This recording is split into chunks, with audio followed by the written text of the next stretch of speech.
Pause for now, and we are now live.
Boy Modeling School.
Hello and welcome to the Fanboy Modeling School. I am the Fat Mantis, now in HD, and I am here with my boy Steve. Real name, no gimmicks. How Abandon hope. People do not even understand what kind of a wild ride of an episode we have tonight for them. My God. So many things happening today. So much news breaking. All the news is dropping now. All the crazy news. Crazy things are happening. In the chat, I want to point a lot of lovely comments. Love you all. But Lo says, wish this wasn't so late. I can't be up too long. I dig it, man. Thank you for stopping in, even if it's just for 5 seconds. Remember, you can always catch these videos again. They will be up on YouTube until they kick us out, and on Rumble for all of eternity, or as long as Rumble is a thing. Right. Before it takes its permanent hiatus. Right. Hannah says he lives. You know I live. We still keep streaming forever. Where are you, Hannah? Where are you? We've also got Shaolin Iceboxer throwing up that love. What up, RM. Thank you. We've got DT Dubs. What story are we gonna start with? Or do you have any honor rolls? I mean, man, we got so much stuff to go over tonight. I mean, Princess Bex, honestly, what's up, Bex? So much stuff to go over tonight. I don't know where I want to start because I sent you some gold. No, you did send me some gold, but then the headlines in general are pretty golden, right? All right, so let's start with, let's get the low-hanging fruit out of the way. Everyone's been, well, some people, a lot of people have been clamoring, wanting to know, and waited to breath. Tucker Carlson, what was his next move? Where is he going after Fox, right? What's the deal? And apparently today, Mr. Carlson made a pretty huge announcement that I think could shake up content creation in a really, really big way. People don't realize how big this is. It sounds like the stupidest announcement in the world, but really, it might be a game. It's huge. It could be a game changer. It's not the first time it's been attempted, but I think with the audience he garners, this is going to work. Tucker Carlson, you know, after his unceremonious exit from Fox News, some people have speculated it has to do with, you know, the Dominion case that Fox had to pay out $700 million. Other people think that maybe Tucker was still straying too far right for what is his name? Mert Maddox is the guy, and he wants to get back more to a centrist. Rupert Murdoch, wants to get back to a more classical understanding of conservative media, where, you know, it's just lobbying for the good guys and all that shit. Don't you realize it's too late? Once you've gone once you've gone full R word, you can't go back. Hard full R word. Yeah. So he made a huge announcement today, and he will now, his new home will be on Twitter. His show is moving to Twitter. He's going to be uploading or live streaming, or maybe a combination of the both, directly to Twitter. And in his words, because it is the last social media platform where free speech is welcome. You mean the last popular one? Because obviously, if you really want to go free speech, he'd go to Rumble or he'd go to Mine. I don't think Mines has the capability of doing videos, right? Yeah, I don't think so. I posted on Mines one day, and it took like 5 minutes for the post to be visible. So I don't know what's going on with the. Yeah, I mean that's what free speech. The cost of free speech is bad internet connections and shitty made websites, right? But like, and I know what you guys are thinking. Twitter, yes, Twitter. And so once upon a time, there was a place called Facebook, right? And Facebook just catered to old people, and then they're like, we're going to have original programming.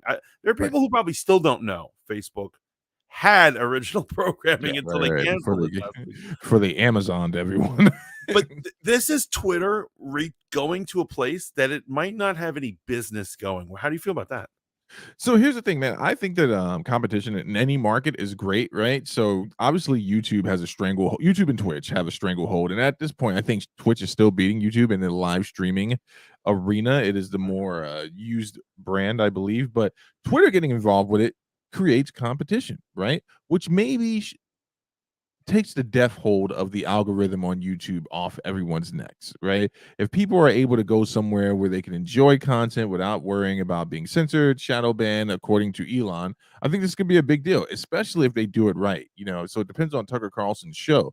His show has never struck me as a live chat type of show, but I don't think he would stray away from that. He just wouldn't read any of the live chats. Oh yeah, I don't think he's gonna even mess with that at all.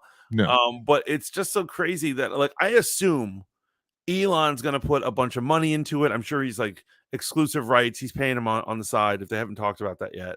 Right. Right. Um, Right. this is gonna stray because here's the thing. I don't know. Do you think Tucker Carlson is big enough to get people to start streaming on Twitter instead of Well, all first these and other places? foremost, let me not pretend like this was some altruistic move to open up the floodgates for content creators. What is the hope here is that Tucker Carlson, the most popular news show, his segment was the most popular news on cable or otherwise, is that his audience, after being completely disenfranchised and being displaced from the outlet that they thought they can trust, are all going to come to Twitter, and that will move traffic up. The hope is that people who didn't use Twitter before are now completely going to buy into the free speech pitch that Elon's shoveling over there, Right. and that it will be flooded with those 30 to 40 million people coming in, clicks, ad revenue. Maybe they'll get blue check marks. That's the hope. I do not think they're thinking about content creators in any way, shape, or Oh form. no! Oh no! They don't give a damn about us. But could it trickle down on us like a unwanted golden shower? Yes, possibly. It's like my arguments as to why I like Musk. People they list off all these horrible things. I'm like, yeah, but he allowed me to have Twitter again, and he's taking me to Mars. He's not Like taking I you to don't. Mars. He's taking me to Mars personally. We're gonna get in that rocket and we're gonna fly, and there's gonna be nothing gay about it. Yeah. But I gotta say, it's pretty funny that I'm actually gonna start bashing liberals pretty early in this stream. So I don't usually start like an hour mark when I'm starting now. Yeah, And yeah. When you're like 3 cups in, that's when the liberal destruction. I start blaming everything on liberals. But like, what I love is that they don't realize that the more they hate on Elon Musk Mhm. on Twitter, that's what he wants.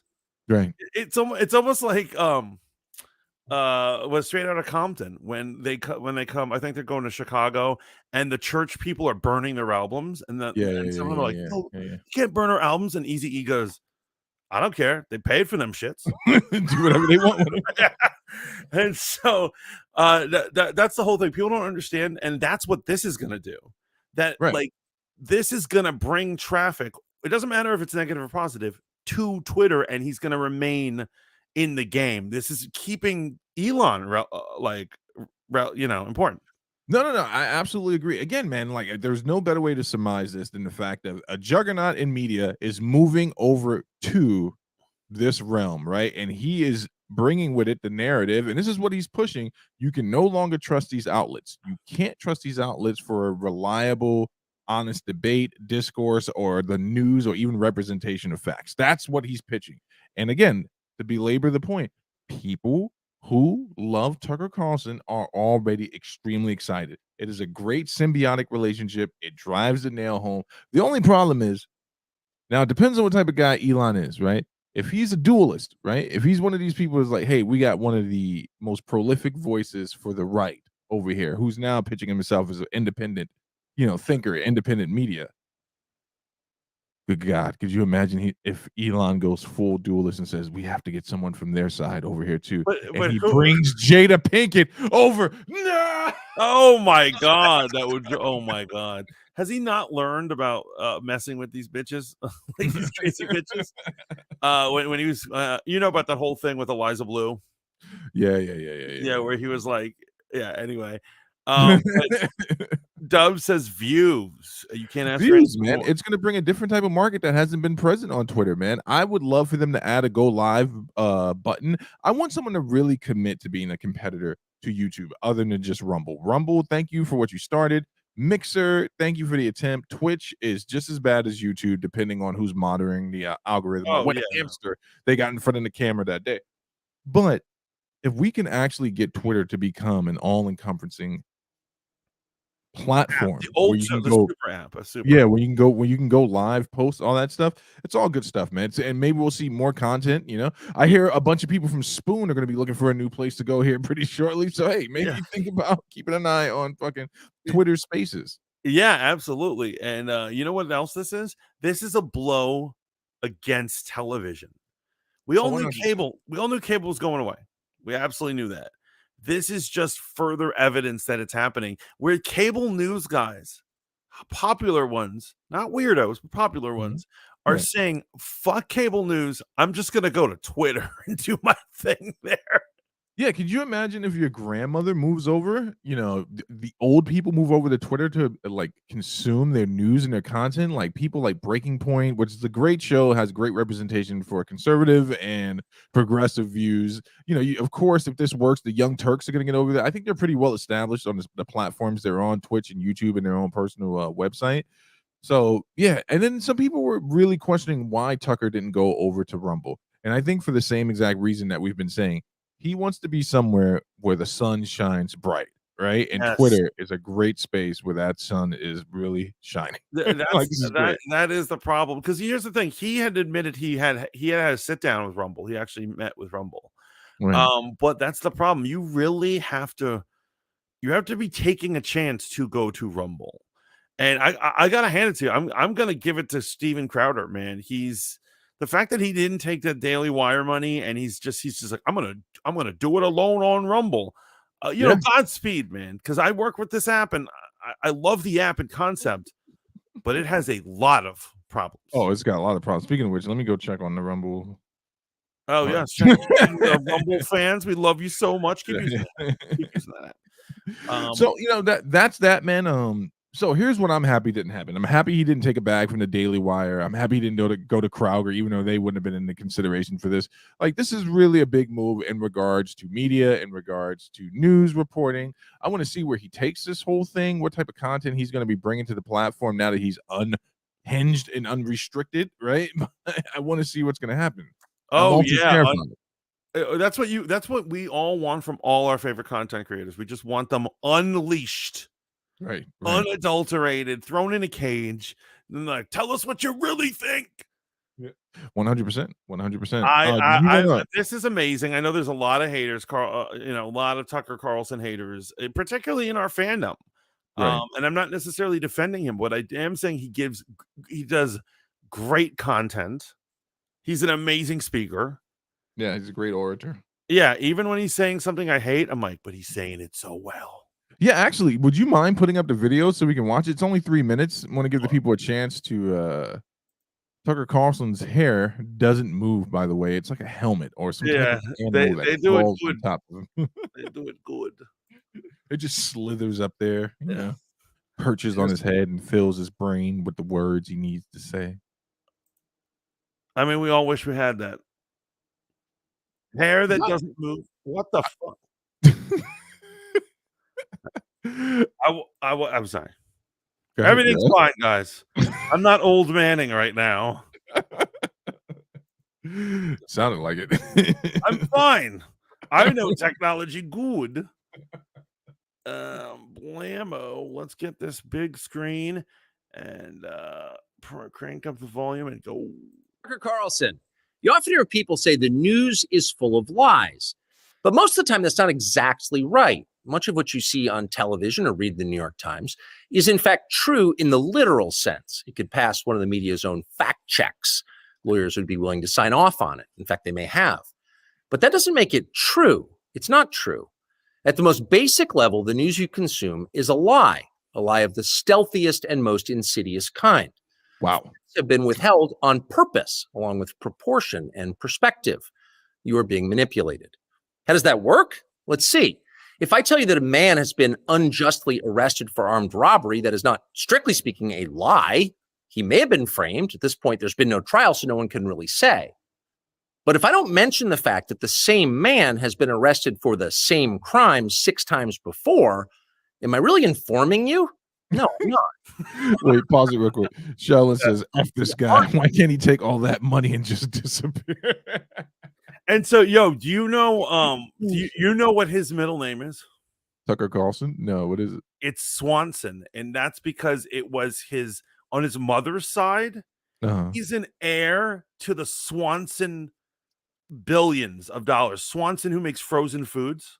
Oh, wow. Get out of here, man. And That's so crazy. that he would always have the Swanson name, they made it his middle name, but his actual middle name is Swanson. And so he's already he was already set to inherit a shitload of money, pardon my French, guys, before he was making $35 billion a year as a talking head. So yeah, no wonder he has that type of swagger. When you get that type of old money, that industrial strength type of money, like, I don't care what any of you people say. I got a seat at the table because my parents bought it for me. God damn it. Yeah, I mean, there was a great part in Mad Men where like one of the guys is complaining about the company they're merging with, and then he's like, and he stops. He goes, "Wait a minute, I'm already rich. I don't care."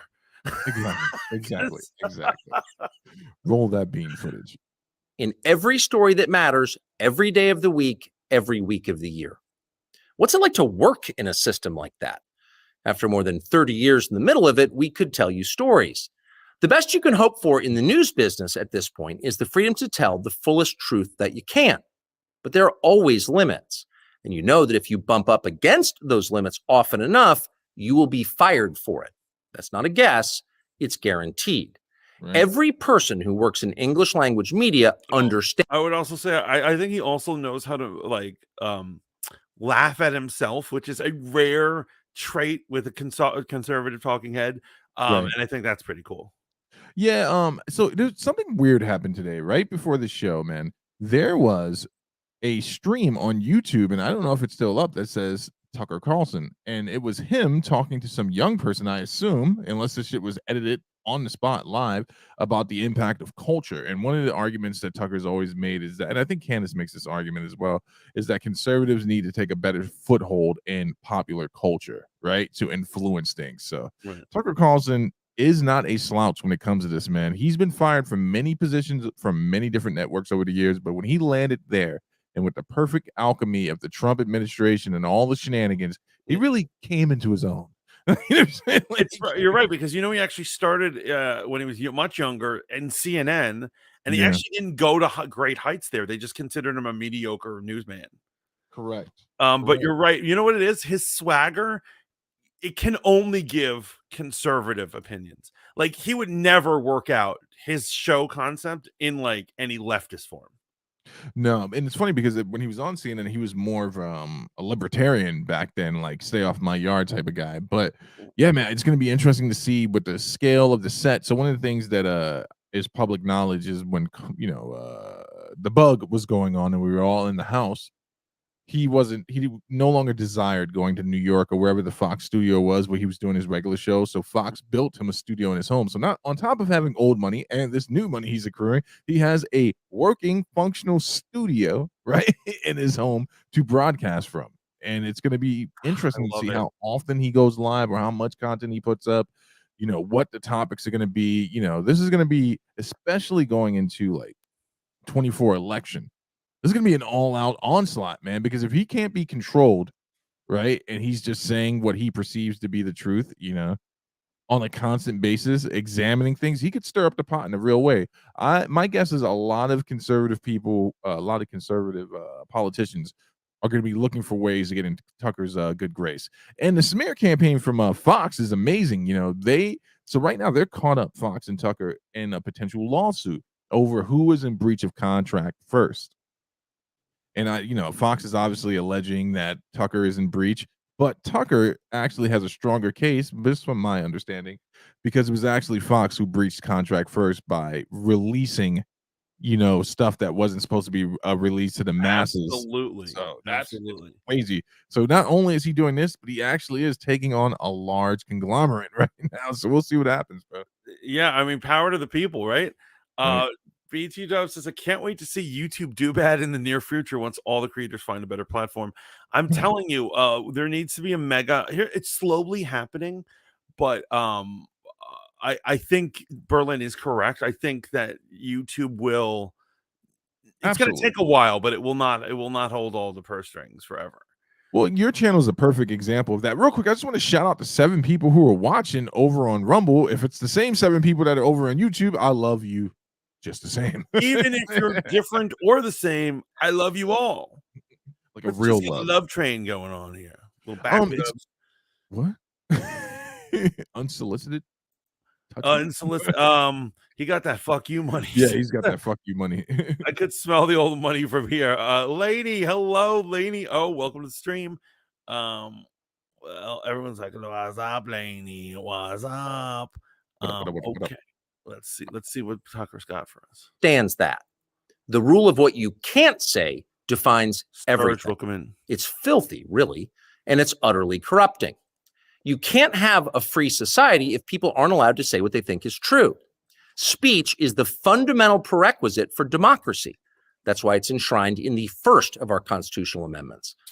I 1,000,000% agree with that. I absolutely do believe that freedom of speech is the most important amendment. I'm sure mad people are going to fight me on this, but I just think you can't have any of the other ones if you don't have the right to freedom of speech. So so from your vantage point, is this like foundational in the sense that anything that needs to happen in this country or any country that claims to be a democracy, if you're not allowed to speak out about something, then there's no way you could change anything? I would, yeah, absolutely, right. You're How a fucking could you fascist. protect somebody's freedoms if you're not even allowed to talk about it? If they really literally could stop you from speaking, Right. you can't have revolutions, you can't have change, you certainly can't have democracy. Correct. Yeah, so. I would agree with you in that assumption, man.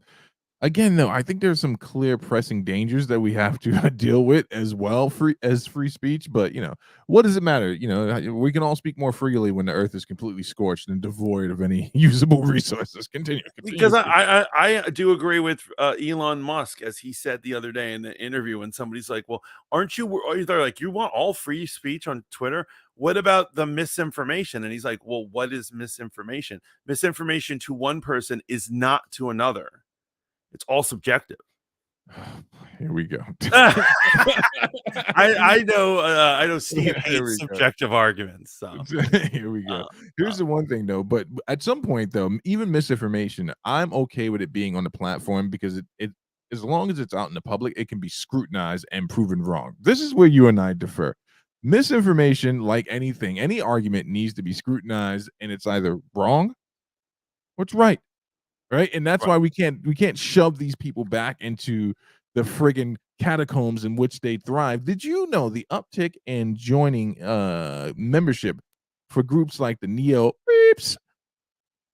all happened when they had been banned off of major message boards in the 90s and in the early 2000s, and somehow they found ways to communicate and increase their numbers. So that's why I want to keep an eye on these people. If you ban it, it's only getting people to do it more. That sounds ridiculous, I know, but it's also like that with the whole Trump situation, which we'll talk about his situation in its own story. But it's like the more the law comes down on him, the more he looks framed and the more popular he becomes. Well, that's because fundamentally people don't trust the people who are prosecuting, right? And there's a cause and effect. Why don't they trust them? It all leads to the same path. So you and I are in alignment 99.9%. But once you start talking that hippie subjective bullshit, that's why I jump off the fucking train. Okay, the other day I got an actual, I got a baby strike. I got my first warning strike on YouTube. Why? They didn't strike you. They shot a shot across the They shot a shot. They took down my video, but it was because I told something that I know is a fact. Right. I know to be a fact, and they call it misinformation, and they would call me a liar essentially for telling a truth. Right. So things are either subjective or, in my point of view, I'm right and they're just liars and bad actors. Well, here's the thing, right? So I don't think that's subjective, right? That has more to do with someone not acknowledging data that could change their point of view. Right. Hard line data. Right.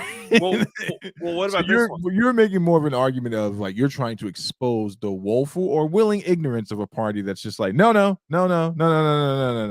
Right. And so what about this one? Do you remember I made it was meant to be for jokes. Right. This is one of my early YouTube videos, a documentary about how the Apollo moon landing was faked. Okay. And so they community noted me. If you go to that video underneath it, they're like, fact check. You know, the moon landing is real, blah blah blah. And then they have a link to the article, the Wikipedia article. Nice. Would you say that's a subjective argument right there? No, it's not subjective because now we're talking about intention, right? Your claim would be that they are willingly trying to silence you. It's not about them having an alternate subjective view of reality. You're making a more insidious claim, which is they know the truth and they're suppressing it. Well, yeah, they are. That's not subjective. This Apollo moon landing didn't happen. Checking out the chat, we got Rogue Radio in the house. Thank you so much, Rogue, we love you, Rogue.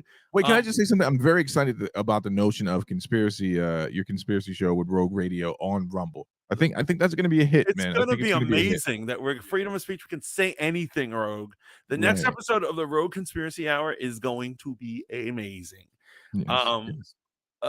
RM says Anderson Cooper is Gloria Vanderbilt's baby boy. They're all nepo babies in one way. Oh, I didn't know that. Yeah. You didn't know that? Anderson Cooper? I didn't know about that dude. Yeah, man. Okay, so all these guys are just rich kids who just got jobs. So like, want to go sure. Mitch, you're extremely late on this misinformation thing. I'm not late. Obviously, I've always known what's going on. I can just finally feel I can talk about it now that Rumble exists. Let me ask you a question, right, man? I guess we're done with Carlson. We're gonna finish it, but what does it matter, right? At the end of the day, if you don't have, even if you have the availability to say something unrestrained, but if you don't have the balls or the courage to say it, what does it matter if you say it on social media? This is the one thing I don't get about social media freedom fighters and social justice warriors. It's like I always want to ask these people who scream from the mountaintop, I'm excluding you from this argument, about free speech or cultural issues that need to be addressed. I'm like, yeah, but what are you doing in particular is the thing I want to ask these people. Like, as you're talking about like the being anti-woke or you're being woke, what level of involvement do you actually have boots to ground in any of the topics? And I think the thing I hate most about social media is the advent of this is how I bring awareness. Yes, that's all they're doing. The keyboard warrior, the keyboard social warrior, the keyboard social warrior, the keyboard Americanist. You know what I'm saying? It's like, what are you really doing? But I am all for having all the psychos in one place where I can see them. I want it when they remove Trump from Twitter. I'm like, this is a bad idea. He's the type of guy you want talking, and you want him talking somewhere you can see him, bro. You know, right. You want him up front, absolutely. RM is trying to push my buttons because she knows that the bestiality is like something I do not stand for. That's right, Mantis. It's totally fine if I tell everybody that you have unnatural relations with animals. This truth is subjective. Who is to say whether you practice bestiality or not? You need to prove it. Point. Or that's Bible, and I'll spill your ass. You need to be able to prove that I'm being. Did you see how the subjective argument becomes like a very like sticky road? Like, this is my truth, and in my truth, and the reality that I just created because you are in current strife right now. You love dogs, and I think you love them in an unnatural way, and you can't tell me that's not untrue. Because according to the arguments laid out before by my good friend Mantis, I was like, what if a person provides you video evidence? What if you provide video evidence showing that you're not doing anything to dogs? You told me that night. You were like, well, that video evidence could be doctored. Do you see how you get stuck in this eternal loop? Well, that's what a conspiracy theorist thinks. That everything is doctored, everything is fake. It's all there to be a psyop, right? So you're not going to present any evidence to defend yourself. Well, I mean, the dog thing, of course. Well, I don't even have a dog. So, which makes the crime more insidious. Like, whose dog do you have? Whose dog am I banging? I don't know, man. We'll find out if you stay to the end of the stream.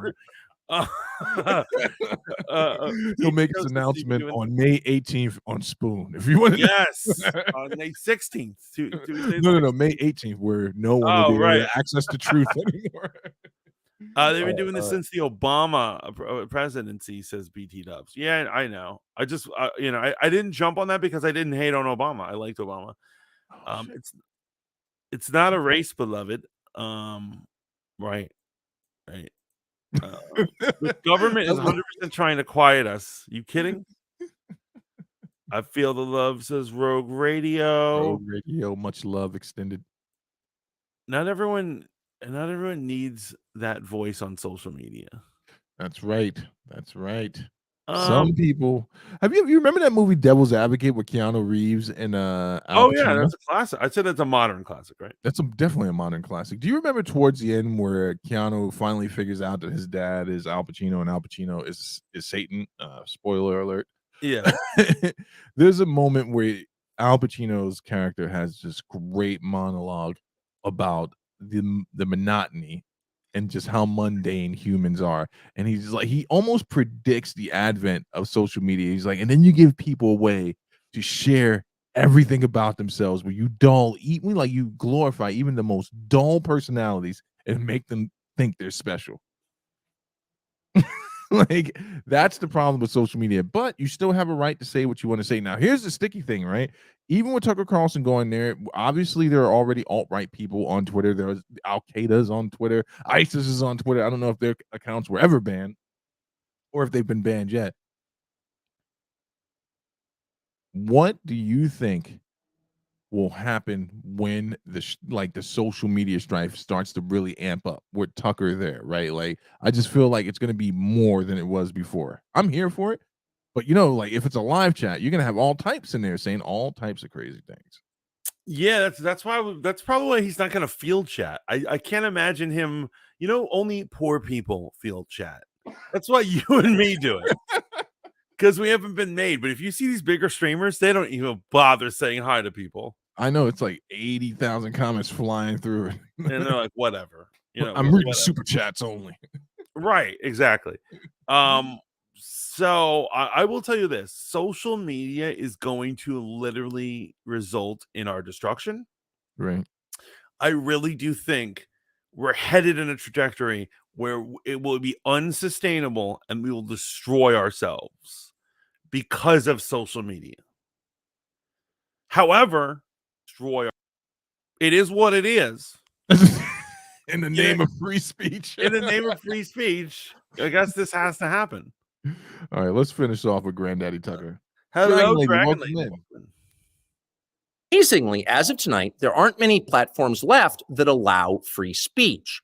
The last big one remaining in the world, the only one, is Twitter, where we are now. Twitter has long served as the place where our national conversation incubates and develops. Twitter is not a partisan site. Everybody's allowed here, and we think that's a good thing. And yet, for the most part, the news that you see analyzed on Twitter comes from media organizations that are themselves thinly disguised propaganda outlets. You see it on cable news, you talk about it on Twitter. The result may feel like a debate, but actually the gatekeepers are still in charge. We think that's a bad system. We know exactly how it works, and we're sick of it. Yeah. Starting soon, we'll be bringing a new version of the show we've been doing for the last 6.5 years to Twitter. We'll be bringing some other things too, which we'll tell you about. But for now, we're just grateful to be here. Free speech is the main right that you have. Without it, you have no others. See you soon. Blammo. Craziness, absolute nuttiness, Craziness, man. Going to Twitter. I was sure that he was going to get like some type of radio pitch or, but then the more I think about it, this is perfect, man, because if he's really selling himself as someone that wants to be anti-establishment news or anti-establishment tech or media, makes the most sense to go to Twitter, right? It's a good play. Good on him. I also do love how all these people, because he's certainly not the first to do something like this, but he's probably the biggest. I follow Liz Wheeler on YouTube, but I remember when she left OAN, One American Network, and she was like, "Fuck you, people! I'm gonna make a YouTube channel." And so she does her show. She has a little set or whatever, and she just does her same show on YouTube, and she's getting all these hits. And so it's proven that these personalities, they do not need these old men who run these old institutions like CNN or NBC or something like that. I love it. D, 100%. welcome in. We got D over here. Made it a little earlier this time. Thank God you're here. We missed you so much. Welcome in, D. RM says, I'll watch his show if he spills the hot gossip about his former colleagues at Fox. I don't know how messy that lush Piero really gets. That woman, you know that chick, right? Yeah. She's she's like drunk all the time and super Italian. I think she drunk tweets. Do you really? Yeah, I think she is a lush. I think she does say crazy things, and I'm Nice. for it. I think this is fun. No, absolutely, man.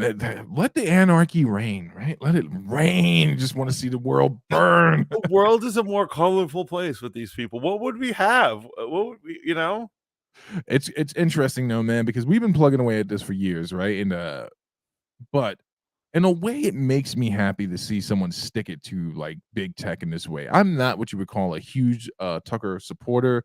I don't subscribe to a lot of the notions that he has. I do think he has some great takes, but I'm not like an acolyte of his by any means. Definitely But not. seeing him go over, it's cool to see the establishment take that type of hit. Yeah, they're taking it right on the jaw. Yes. I'll say this. I would say the majority of YouTubers that I follow, these, I watch a lot of them actually. Right. There's not a single one of them that I agree with on everything they do. There's like at least once a week, each one of them will tick me off about some opinion they have. Oh, absolutely. It's just there's just no perfect setup, and certainly he isn't. But I do enjoy him. You know what I mean? Like I enjoy his shenanigans or watching a good self-righteous speech from Tucker Carlson. Yeah. So Tucker, we wish you the best. You ain't giving us no damn money, so we're gonna stop talking about you. Yeah, exactly. However, it's on Twitter, so it'll be free, right? No paywall. Yeah, I assume so. I don't know how he's gonna make any rev off of this. I assume from advertising and stuff like that. So we'll I'm see. telling you, Elon is paying him money. I absolutely am sure of it. He got the secret bag. They came to some type of arrangement, and he's Yeah, gonna get that's paid fine. out on his Fox contract, and he might sue them. So we'll Yeah, see what happens, man. Yeah, because you know what? Because if he makes it exclusive on Twitter, people have to go to Twitter for that. That is going to raise so much traffic. Yeah, Not just conversations about it, but the viewing alone. It'll. Elon's like he's not a genius, but he's a clever motherfucker, right? He knows how to make that money. I think it's safe to call him a genius, right? I guess. Socially, some of his social takes may not be the most intelligent things you'll ever hear, but what are you gonna do? What do we got next, big guy? What do you want to talk about? Oh wait, real quick. D-Tub says I've seen those people blocking the subway. They're hurting their own people that need to get to work. Oh, I think DT Dubs wants to talk about it. All right, I guess we're going here. We're going here early. Let's do it. We might end up talking 5 hours about it because I got a lot to say. So, for those of you who don't know, on the cover of this episode, we have a man who looks like Michael Jackson standing there on Broadway on 42nd Street. That is not Michael Jackson. That is a homeless Michael Jackson impersonator who was recently killed in the New York City subway system. He had been homeless for a while, and whatever his mental health situation was, he was growing from fun and entertaining to aggressive and hostile. Right. One day he comes onto the train, and so I'm going to just state facts that I think we can universally agree, because trust me, everywhere you go, people are just fighting left and right about the details. He came on, and apparently he was loud and boisterous. I think people are arguing about what exactly he said on there while he was on the train to the people commuting. Right. His name's Jordan Neely, by the way. Jordan Neely, for everyone that was Jordan Neely. And he became loud and boisterous. And there was a former Marine who I think he actually served. He was actually a veteran. Right. And he was like, enough of this. I'm not putting up with this. Right. And they had a tussle. I think the film starts when he's already in a rear naked choke. So he got him in a rear naked choke. He's on the ground. And I believe that the number is he held it for 3 minutes. No, 15 minutes. That was the original thing, but the number's been slowly going down as people investigate. They believe that like the first guys were exaggerating. Gotcha. But still, 3 minutes is like fucking long ass time already. Right? Listen, I'm no black belt, man, but I know well enough that a guy can go out with a proper choke in like 3 to 4, even 5 seconds, right? Yes. So to hold that choke for 3 minutes, and you left something important out here. I just want to set the appropriate stage. Right. While he was holding Jordan Neely in this choke, there are bystanders who are also holding Jordan Neely's hands. 2 guys, 2 gentlemen holding down his hands, keeping them from moving around. And what he got on the train and said was he was hungry. He didn't care if he went back to jail or he didn't care if he died. So here's the thing. Now, if you didn't grow up in New York City, and I mean grow up there riding the public trains, I have a few different takes on this situation. One, this young brother didn't need to die, nor did he deserve to die, right? I agree. 2, here's one that's going to, hopefully make people think. He didn't deserve to die. His criminal past isn't really relevant in what happened right then and there. But imagine being a Marine or someone living in this country nowadays where we're constantly plagued by mass shootings, all types of horrific events. And what if you're the person who says, I'm not going to stand by and wait for something to happen, right? And people just aren't looking at this from both sides of the table. I can say that young brother didn't need to die, nor did he deserve to die. I would agree. But imagine being a person who's riding the New York City subway, having dealt with these type of things multiple times, people with mental health issues, getting on the train, having outbursts, sometimes being violent. You remember when the guy got pushed into the train tracks in the I think it was the end station, the N or the Q, right on Yeah. near Times Square. Like shit happens. So imagine being in that situation. Like, do I act? Do I act? And so I don't know this guy's history in warfare or whatever, but it is possible that he's some level of trauma where I'm going to tell you, just as a male, Right. it's just a male living my life. I Right. do not like explosive, loud, boisterous people. Mm, I actually start to feel like I want to put my dukes up when somebody says that. Like right. if somebody starts speaking to you in a way and you suddenly to ball up. Yeah. So it is possible that if you've seen more, you've seen things, you Right. might actually be more likely than me and you Yeah. to Yeah. strike out and say, "Fuck this! Yeah. This Absolutely. is a threat. Absolutely. This is scary." He didn't need to lose his life. It's absolutely tragic. I was enraged when I first heard it. I still am enraged, Right. even though I'm going to make a horrible admission right here. So for the people who are in the Rumble, people who are here on traditional streaming sites, I'm making something that's going to cancel me right now, like a confession. I got to tell you, I fucking hate, hate, hate, hate aggressive bums. Like I absolutely hate them. I felt for the Marine because I've been Yeah. there. I have threatened or pushed bums who are too aggressive with me Right. or saying stupid shit. I'm like, get away from me. And Right. God forbid I'm on the wrong train and the wrong bum is acting a certain way. Right. Right. Right. Right. Right. Absolutely. However, death, death upon a bum, I don't know about that. I don't know if I'd ever do that. Bruh. I remember when we used to take the Chinatown bus to Boston to go see He Who Shall Not Be Named. I remember the Yes. first time I did that to go up there, man. It was with Zeus, and we got off in Boston's Chinatown. Now, I'm a guy that grew up in the city, not neighboring states, not upstate, not around Jersey, any of that shit. I grew up in the motherfucking city, and I've dealt with homeless people, right? Multiple times. I've seen a homeless person shit on the train while I was on a field trip with my 7th grade class, pull his pants down and just let loose in front of a bunch of kids. We were terrified. But I've never experienced anything like downtown Boston. Me and Zeus got off the bus, and I kid you not, we're nearly in a physical altercation with 5 homeless dudes getting off the bus because I said, I ain't got nothing for you. And they bucked up. God. Like, Yeah. I would thought they would have been too malnourished like to defend themselves, but they were ready to get at us, bro. That's probably how they've been surviving this whole time. Yeah, yeah, yeah. Oh, D knows all about downtown LA. The homelessness there is so insane, Mantis. I was doing outreach there, and we're driving around giving out socks, sandwiches, the usual stuff. And I seen a homeless person take a shit on the police station. Ugh. Like, on it. So to your point about aggressive homeless people, aggressive people with mental issues, fuck it, I'll jump out the window with you. Aggressive bums, right? Yeah, yeah. It I does know. not. I'm not supposed to use this word. I remember I It's used it on annoying. Spoon once, and actually a streamer who shall not be named. One of those two, those evildoers.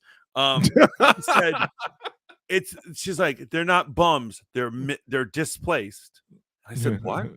Like, they're displaced. I'm like, I don't know what the fuck you're talking about. Because where I grew up, they're bums.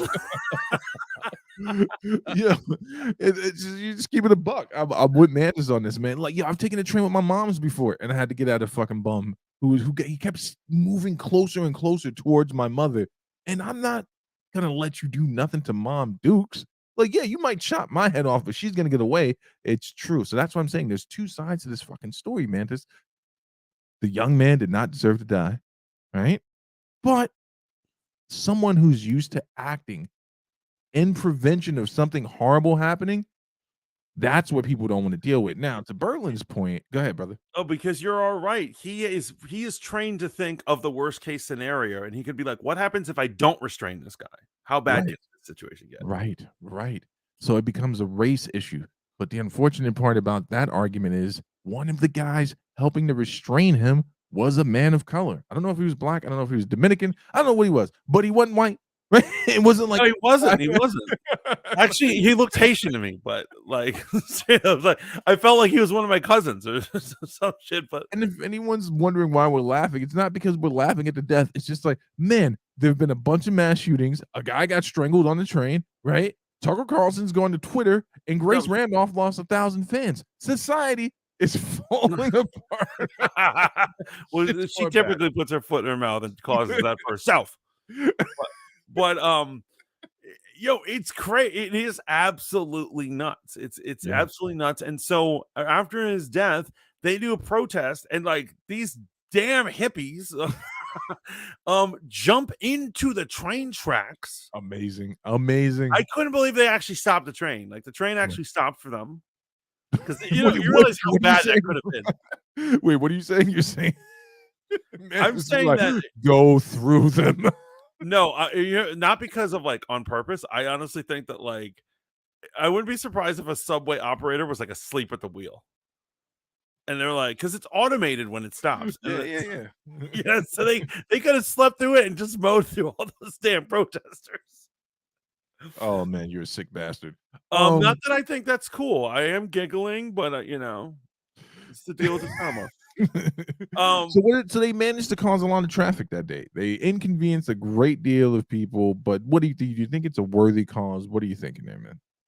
Well, I'm reminded of. Do you remember this case? I forget what city it was in, where there was a brother who he was Like obsessed. a brother, like a black man, or like a Yeah, a brother? black man who Okay. was brother. obsessed with this white chick who lived in the hood. Her Okay. kids were, mulattoes like me, Mhm. their baby daddy's dead. And he just was going over to her house every day, every fucking day, every fucking day. Finally, he loses his mind, gets a gun, takes her hostage, takes her and her kids hostage. The cops come, shoot him, and kill him. And the next day, they're protesting fucking the white chick. They're like, you're responsible for getting this black man killed. And she's like, he took me hostage. He was gonna I murder me. remember this. I remember. It was insane. We're in Yeah, clown yeah. world, man. We're total. And what it was is protesters were just looking at the color of his skin and Right. nothing else about the story. And not the deeds that he was about to commit, and it was prevented, right? Absolutely. I'm with you, man. I'm with you 100%. And I so I actually remember the mother being on camera, blonde chick, right? And she was just saying, like, he tried to kill us. And people were like, yelling at the you're a colonizer. exactly. That's all they could feel. It's all they could see, man. And so in terms of what we're talking about right now, I gotta say, I'm gonna give a shout out to Coach Brian from Teach Me How to Grapple. And so Okay. that's our YouTube channel, and he is literally just a guy who teaches, he does lessons on YouTube, and he doesn't normally talk about this shit, but because it involved a rear naked choke, they wanted him to watch it on camera. He was asked to watch it, and he watched it and commented. And so he's a grappler, he's a wrestling coach, he's like a college wrestling coach who does a YouTube channel. And he pointed out, he says, well, what about a striker? He's like, if you're gonna stop someone who's wiling out, he's like, how long do you punch him? Do you punch them till they feel wobbly? Do you punch them till they hit the ground? Do you keep punching them? Do you punch them for 3 minutes straight? Right. And so he points out like how excessive 3 minutes is. Right. It's a Yeah. long time to hold a choke, man. It is That's an great. absolute long time to hold a choke. Actually, You when I know, heard 15, I was like, "There's no way someone could hold a 15-minute choke." That's but here's the thing, then you get all your internet white belts saying, "Well, why didn't you just throw them in an arm bar or a triangle?" But a lot of those positions that you guys are thinking about people using are used in tournament-based or not gi, in gyms, right? So right. someone throws you in a triangle and it's on the streets, there are a litany of things they could possibly do to get out of there, and no one wants to experience that. The choke from behind is probably gonna be the safest. At best, he might be able to bite your arm, but to hold on to it for 3 minutes and then the bystanders. So another talking point I've heard about this is complicity, right? If you believe that this man was wrongfully killed, is everyone on the train complicit in watching a 'Cause person it's get not murdered? just the guys holding his arms, but you Right. see people's feet and And legs right there. So literally, people are standing literally right over the murderer, yeah, yeah, yeah, yeah, not yeah. doing anything, just being like, and you know what it is? This has to do with the vigilante shit that I'm always Right. talking about when I talk about comics. Yeah. V- Like vigilantes are needed when the people have a cry for justice that the cops can't satiate. Right. And so ultimately, why were people standing there? Why were people cheering him on? Why are so many people calling this man a hero? I think 10 years ago, maybe 15 years ago, this man would not be considered a hero, the Marine. It would be an open and shut case. But you know what it is? People are fucking sick of the bummery, man. Well, people are sick of being uncomfortable. When I say uncomfortable, I don't mean the type of like uncomfort that comes with being quote unquote privileged. Like, imagine your everyday commute, something like this happening, and the rise in violence in the city and the rise in violence in the train. My mother, thank God, recently just retired from her job at the law firm that she worked at, but she was traveling to Brooklyn on the 2 train from where I grew up, man. And like that's a very notorious train. Like a lot of shit has happened on the 2, Oh, the 1, all yeah. that, man. It would give me fits thinking about her on that train. So I'm saying this is a multi-layered conversation. But I will extend this olive branch to you social justice warriors, right? Anyone out there like, no, we're not worried about any of that. We're just talking about what happened to this guy. I get what you're saying, but the issue is it's all good and fine until it's your family member locked on a train to the next stop with someone who just got on and said, I don't care if I go back to jail. I'm hungry and I don't care if I die. So if they don't care that they died, they possibly will not care that I live. Right. So it's a Yeah. multi-layered thing. Did the man deserve to die? No. Was that choke placed too long? Yes, it absolutely was. Is this a tragedy? Yes. I don't it's one of those situations. It's Uh, hard. But I want to throw something out there. You're a native New Yorker, man. You're also an urban legend type of guy. I don't know if Gray Winthrop is still in here. Do you think this is a Kitty Genovese type of situation? Now, that had to do with grape, but very oh, similar. Very wow. similar. People watched what happened to Kitty Genovese, and no one did nothing. They did nothing. What do you think? If you S know, you know. Go Google Kitty Genovese. Yeah, And so I just I would say here's what I'm saying, but I actually believe that the complacency in this case is what I was talking about, that it is more likely that they all had rage against a rowdy bum, and they're probably on the inside. Maybe it's just my bigotry. I'm like a horrible bigot against the homeless, right? No, not homeless, bums, there's a difference. Um, that they probably felt, thank God someone is doing something. Thank right. God someone is standing up to this monster. RM says, I take the train every day. I've been threatened, but that guy was out of line. Matt Cat says, I'm late, but hail to the chat. What up, Matt Hail, Cat? man. Welcome What's in. going on? What's going on, brother? Laney says they're all taking videos to go viral. Yep. Yep. That's what both protesters and people just watching the strangulation happen. Real quick, I just got to diverge from the point. I thought I sent you the video, but maybe I didn't. A video of this cop getting absolutely worked by some kid holding the camera. Called the cop a bitch, told him to suck his dick after the cop threw up a rival gang's sign on him. And I'm like, yo, I think I showed it to Bex the other night. I'm like, man, We have this to kid show our is audience. This I'm like, video this sounds kid too is so good to lucky he ignore. did not get. Let me see if I can find it. I'll be right back. Right. But continue. Your hatred for the homeless and the displaced. No, no, it's not the homeless in the displays. I don't like. It's the bums, the wiling out, crazy ass bums, and it is taking over the city. And you know what I'm saying? I know that a bunch, and once again, I'm going to start blaming the leftists and all this stuff. But I know there's a lot of leftists over on the other coast in California, in Portland. They think the destruction and degeneration of their cities is funny to them. They're like, look at this. The homeless are shooting up heroin in a Whole Foods to the point where the store has to close. Oh, you'd be surprised the how fleeting the liberal heart is when they're confronted by a homeless person in Skid Row in LA. They're like, Right. something should They be like the done for these concept. people. Oh my God, he's coming towards me. I'm drinking my macro beer right now. Someone help me. Right. They like it when, as long as they can live away from it.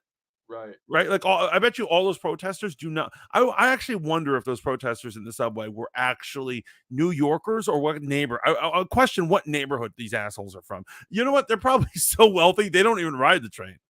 Bro, let me ask you a question. Let's get to the brass tacks here. Let's get to the meat of it. Should this man be convicted? Now, if you're someone that believes in the rule of law and order, right?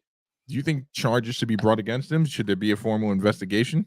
I believe he should be charged with manslaughter. That is my take. Okay. What are your thoughts? I actually, yes, I believe we allow due process to play out here, right? This needs to be questioned. Was this unethical? Was it too far? And manslaughter is probably what they'll do. But I think there's going to be a huge response from the right if any charges are brought against this guy, because he's a veteran. And then we're going to find out what his record, his service record is. And if it turns out this guy was running into buildings in Iraq to save children, Yeah, right.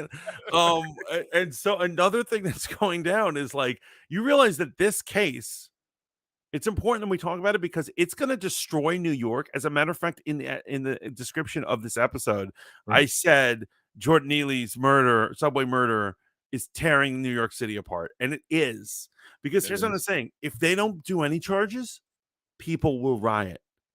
If they do 100%. charges, people will riot. Right. It's a Right. no-win situation. And that might be why the DA is dragging their feet on prosecuting him. Well, they got bigger fish to fry. They finally got Trump in there in the crosshairs. We're gonna get into that. We got him in the crosshairs. We got him. They let him up. There's new footage of them putting him on his side, and I don't feel bad for anyone that gets aggressive with innocent civilians. Ooh, Beck's out here spitting that fire. Damn, Yeah. I can't find it. Because no. honestly, like, here's what I'm saying, Matt. I've seen, like, I don't know. I understand he was rowdy. I've seen worse. So if anyone follows Clown World on Twitter, he puts up all sorts of crazy videos. In response to this, he put up a video. I don't know how old it is, but a homeless man is acting like a crazy person on the subway, and he goes to sit down next to two women, and one of the women, as she's getting up, he grabs her hair. And he says, "Bitch, sit down." And he has her just hell sitting. no. She's sitting next to him, and everyone got up away from him. And it's just the bum and her, and he's holding her by the hair, and she whimpers. She goes, "Please, somebody help me." And literally, the only reason she got out of there is that he got bored with it. He kind of walked away. No. Where did this happen again? In New York. In New York. This is New York subway shit. And I'm just saying. Oh, have you heard of the mole people? Dragon Lady. Don't get me started on the mole people. One day they were a huge problem, and then they weren't even there anymore. What happened to New York City's mole people? Where'd they go?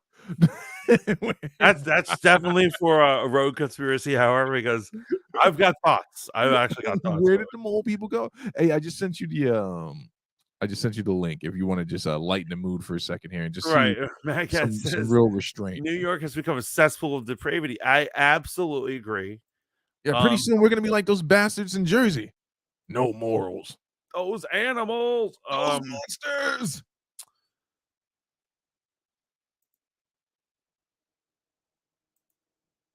Thank you, everyone, for being here. Wait, this is a picture or a video? If you click the slide to the right, it'll go to the video. Oh, okay. That's how Instagram works. Okay, shut up. As you can see, there's nothing but love here at the fanboy modeling school. Mantis is going to be calling me saying, I'm trying to watch the Tucker show on Twitter, but my antenna is not working. So what channel is this Twitter on? The universal remote isn't working. Okay. Yeah, you see that little arrow right there? Yeah, click that shit. And then I'll turn the volume on. Come on. What's up with the volume? No. Oh, it has no video. Oh, they removed the sound. That's how bad it is, man. That's how bad it is. Oh, that's Oh, I wish I had sound on this. They removed the sound off of it. Yeah, literally the cop is throwing up rival gang signs at the kid. And at this point, this kid is called this cop, both of them, by everything but the name their parents gave him. Right now, he's pointing at the cop and he's saying, you pussy, suck my dick, you pussy. Oh, I fucking wish I could hear this right now. Oh, you want me to go on? I'll find it. No, it's all right. It's all right. I'll find it eventually. But you guys all know what video you're looking at right now. Hold on, I got you. I'm using the Google machine. I don't use Google. It's work. It's the devil's work. Okay, I found it. It's on TikTok. Thank God. I don't know about that. That sounds like devil shit, man. You have something against TikTok? Because me and Bex were discussing in the server today, and we now realize that they are allies to the black woman. I don't know if you're up to speed on that. Oh, we'll discuss. New York needs to bring back Giuliani. He gets all nonsense in line. That motherfucker's about to get sued into the ground. Dominion's coming after him. I don't know if I want Giuliani back. However, here's what I'm saying, Matt. I don't know if you know Eric Adams. He ran as a Democrat simply because he's black and people fell for it. He's such a Republican. He's a cop. He's absolutely a cop. This man wanted to go the route of England and make drill music illegal. Like, he said that shit out loud. I just sent it to you in Discord. There we go. Give the people what they want. They want to hear a cop get cursed out, throw up gang signs in response. We're in the negative zone. The negative zone. We look weird. My face. Oh, I love it. I love it. I love it. Already hearing it, it's like, it sounds cool. Okay. Oh, wait, hold on. Okay, guys, here goes. Don't put nothing in my face. Don't put nothing in my face. Don't put nothing in my face. What's wrong with y'all? What's wrong with y'all? What's wrong with y'all? Dick suckers? Dick suckers suck my dick. Suck my dick. Why'd you care? Yeah. And it gets worse from there, bro.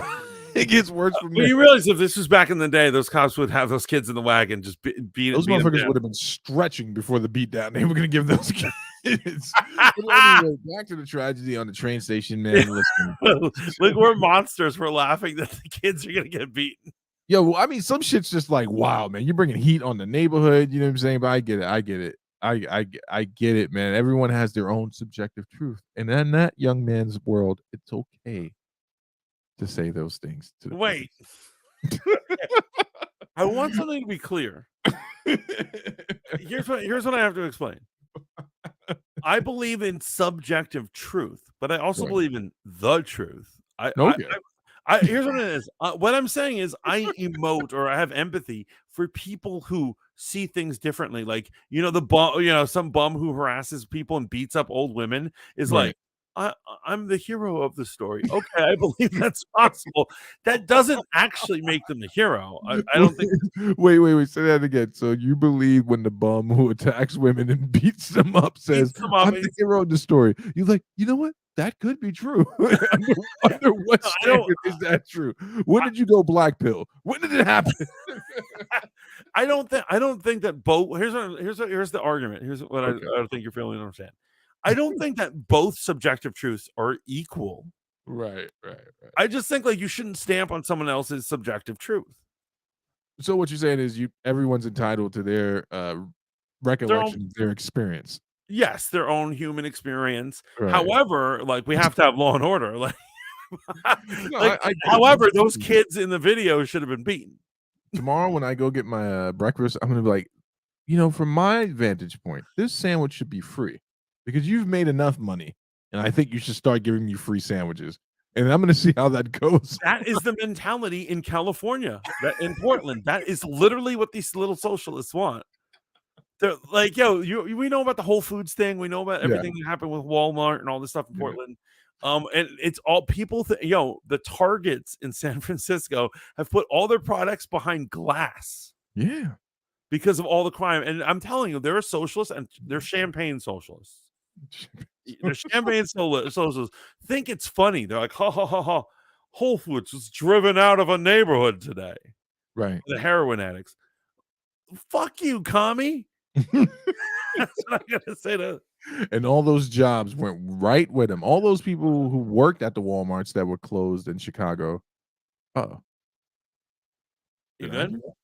Oh yeah. I couldn't hear you for a second. I could see you were talking, but I couldn't hear you. That's it. I saw that clip. I'd like to think I'd step in. Yeah, I would absolutely step in any of these cases. Now, unfortunately, we don't have any footage on this particular crime, this particular case of anything before the chokehold. I really wish there was footage of someone filming what exactly this motherfucker said to trigger everybody.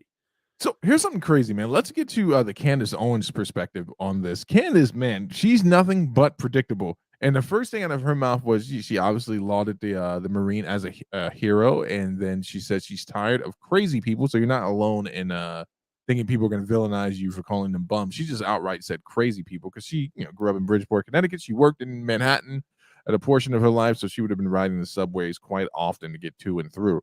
But she's like, this is not a situation that needs to be protested. This was something that was just justified and done in a way where other people were protected.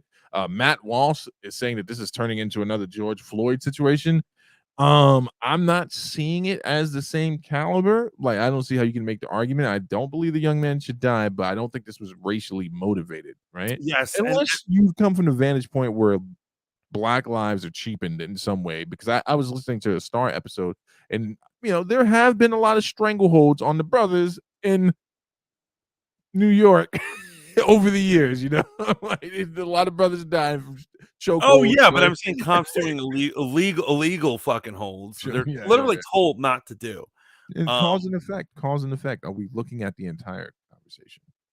RMS says, come to the Rite Aid in my neighborhood. Everything is locked up in cases. You need to ask someone to unlock your Listerine. It's crazy. Yeah, bro. You've seen the videos of these kids running out of Best Buys and other places, just like mobbing out. And so, no, I'm not going to say it online, but basically, here's what I'm saying. If I'm in that situation, I actually have a feeling like I cannot train myself to be a beta male. I cannot train myself to be a pussy. And so I'm in a situation that if that should happen in front of me, I'm not sure I would allow it to happen. I know I'm supposed to allow it to happen. Don't worry. I'll stop you, because the first thing I'm going to say is, hey, they are going to fire you, bro. Like, their property's insured. Now, unless someone's getting hurt, right? I'm not jumping in, because they've made it abundantly clear to me from the firing of other people who've done that exact same thing that they got it. Don't worry about the property. Right? So I'm going to stop you. You have to live with yourself at the end of the day. What? I'm living with myself. What? As long as no one physically gets hurt. No, I feel you. I feel you. Yeah, but I'm like, I can't, like. That's what the company has told me to do. That, like, I'm not losing my livelihood because of their stupidity. Like, if this was an issue, we'd have real security guards there. You know what I'm saying? Yeah. Like, well, don't you think the world? Do you remember back in the day that if you stole from certain stores and you were caught, fucking cashier would jump over. Yeah, they take you in the back and they'd rough you. They take a picture of you, rough you up, and then throw you in the back alley. And call and your you parents. Just go home fucked up. It was all over popcorn. It was all over popcorn. That was real justice. That was really getting the world done. That was real justice. Yeah, it is, man. now we get to this pussy shit where people like I don't understand why the owners of the stores do not want to protect their own bottom line. Well, because they're worried about civil suits. So they're doing simple math. This person stole this versus how much, the cost of the item that was stolen versus how much it's going to be if I wrongfully detain them. They get hurt, right? And they sue. Crump shows up. People got bullhorns out the place. Now we're going from a few thousand to a few million. I'm just telling you how corporations think. That's how corporations think. Right. Now, whether you think it's correct or not, it's their money. I'm going to let them do what they want to do. You know what you do? You take their ID, take a photo of it. Then you fuck them up. You rough them up. You smack the kids around. And then you'd be like, if you give me any trouble, I know where you live. And when your ass is on TV being branded as a racist for defending an iPhone, not a person, but an object, I'll show up to your court dates. That's what this country is about. Property rights. Yeah. We need to protect our iPhones. Bro, it's not your iPhone. If the owner says don't do it, guess what? Stand down. Let it happen. I guess I never thought about it like that. The owner, whatever that is. Stand down. Stand down. There's not a fight. Not fighting for a Fortune 5 company that doesn't want to fight for itself. Right. No, I feel you. No, it's gotten ridiculous though. These streets are getting ridiculous. They're getting more ridiculous. Don't worry though. The male feminists are going to be out to defend everyone now. You know, you've heard of the male feminists, these guys that are out there saying they're for women's rights and women's protection, right? So I'm sure if there wasn't a Marine there, right, there would have been some guy with some macro weave pants and sandals on that would have been like, hey, I'm here for female rights. And he would have done what was needed, right? Yeah, absolutely. Because those guys are out patrolling the streets, keeping women safe on a day-to-day basis, right? Yeah, no, absolutely. Absolutely. So, are we going now? We've talked about the dreadful nature of crime. Are we going to talk about what happened to Donald Trump today? I see. From my perspective, Steve is frozen in time. Some sort of freeze is happening. Am I disconnected, or in the chat? Let me know if you can still hear me. Hit those ones, man.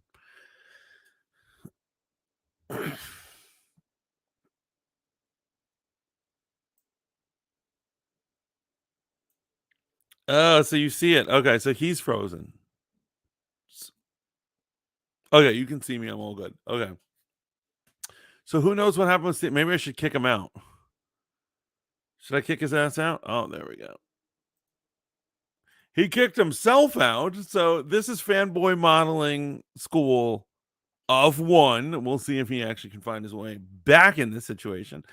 I was gonna bring up Trump, but I guess we could keep talking about crime and the city and how the world is just falling the fuck apart. Moving and talking, hell yeah! One from the Lanester. It's just I gotta say, I know I've said a lot of dickish things about all sorts of people, bums and whatever, and all sorts of stuff. It sounds like I'm Eric Adams' little brother, right? Like I'm big on all this, corporal punishment stuff. I'm not really, but I do think that we do need to drop the hammer down. I think that the fun and games part of society has just kind of gone on too long. And this is what it is. We've opened the door to degeneracy, and it's gotten completely out of hand to the point where our own citizens are not safe. We basically have a legal system that does not work for the people. And just think about that. If you are scared to ride the subway, but you're also scared to take physical or legal action against the people who hurt you, if cops aren't able to do their jobs and enforce it in the way that needs to be done, then what the hell is happening? What kind of world are we living in? The Mantis is upset. Welcome back. Sorry about that, man. Been having some Optimum issues, but they'll get their email tomorrow. Let's do this. Now, since I'm on a roll with this alpha male stuff, okay. Email. You should go over there. You should knock fucking heads. I wish there was an actual office that I can go to, but it's just they just do the wiring. There is no place to go. They mail you everything. Like a guy comes from somewhere, but there's no centralized office. That's another. We should outlaw that. We should outlaw all this shit. You know what I'm saying? Like, so what were you saying about alpha males and betas and simps and everything? No, I was just saying at this point of the game, we're living in a society where the laws don't even make any sense. The average citizen does not feel safe or protected, and so you're scared to ride the subways. But you're scared to take legal action or any action against the thugs who prey on you. Right. Cops can't even police anymore because they're worried of being branded racist or getting thrown off the force for anything they do.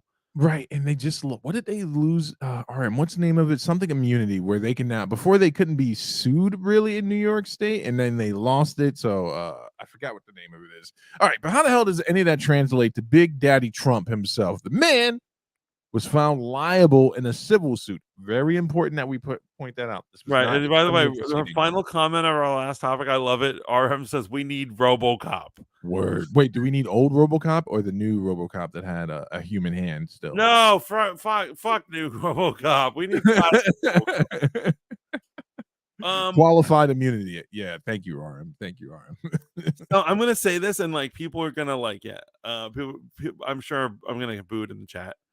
Um, is the New York State court system just here to take political revenge against people? Is that what it's used for? They're like, fuck prosecuting wild bums who or kill people.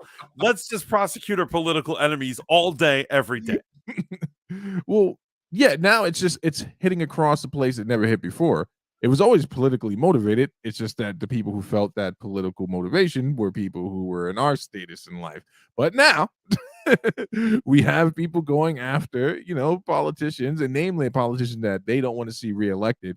So, but we got to show the charges some respect. So Trump was accused in the mid to late 90s, of accosting a woman in a department store. The claims that the woman makes is, I believe she says grape, and that he manhandled her. So the grape was thrown out. The jury did not award her that decision, and no liability there. They weren't biting on that one. But they do believe that there's a possibility that Trump groped this woman, and they found him liable to the tune of, I believe, $5 million or something like that. So that went through today. People were going crazy on Twitter, on YouTube. Michael Rappaport did a video that's basically him laughing for 3 minutes straight because so this is the vantage point of some people, right? They feel like Trump has spent his entire adult life getting away with crimes, and that he has finally been held accountable for something.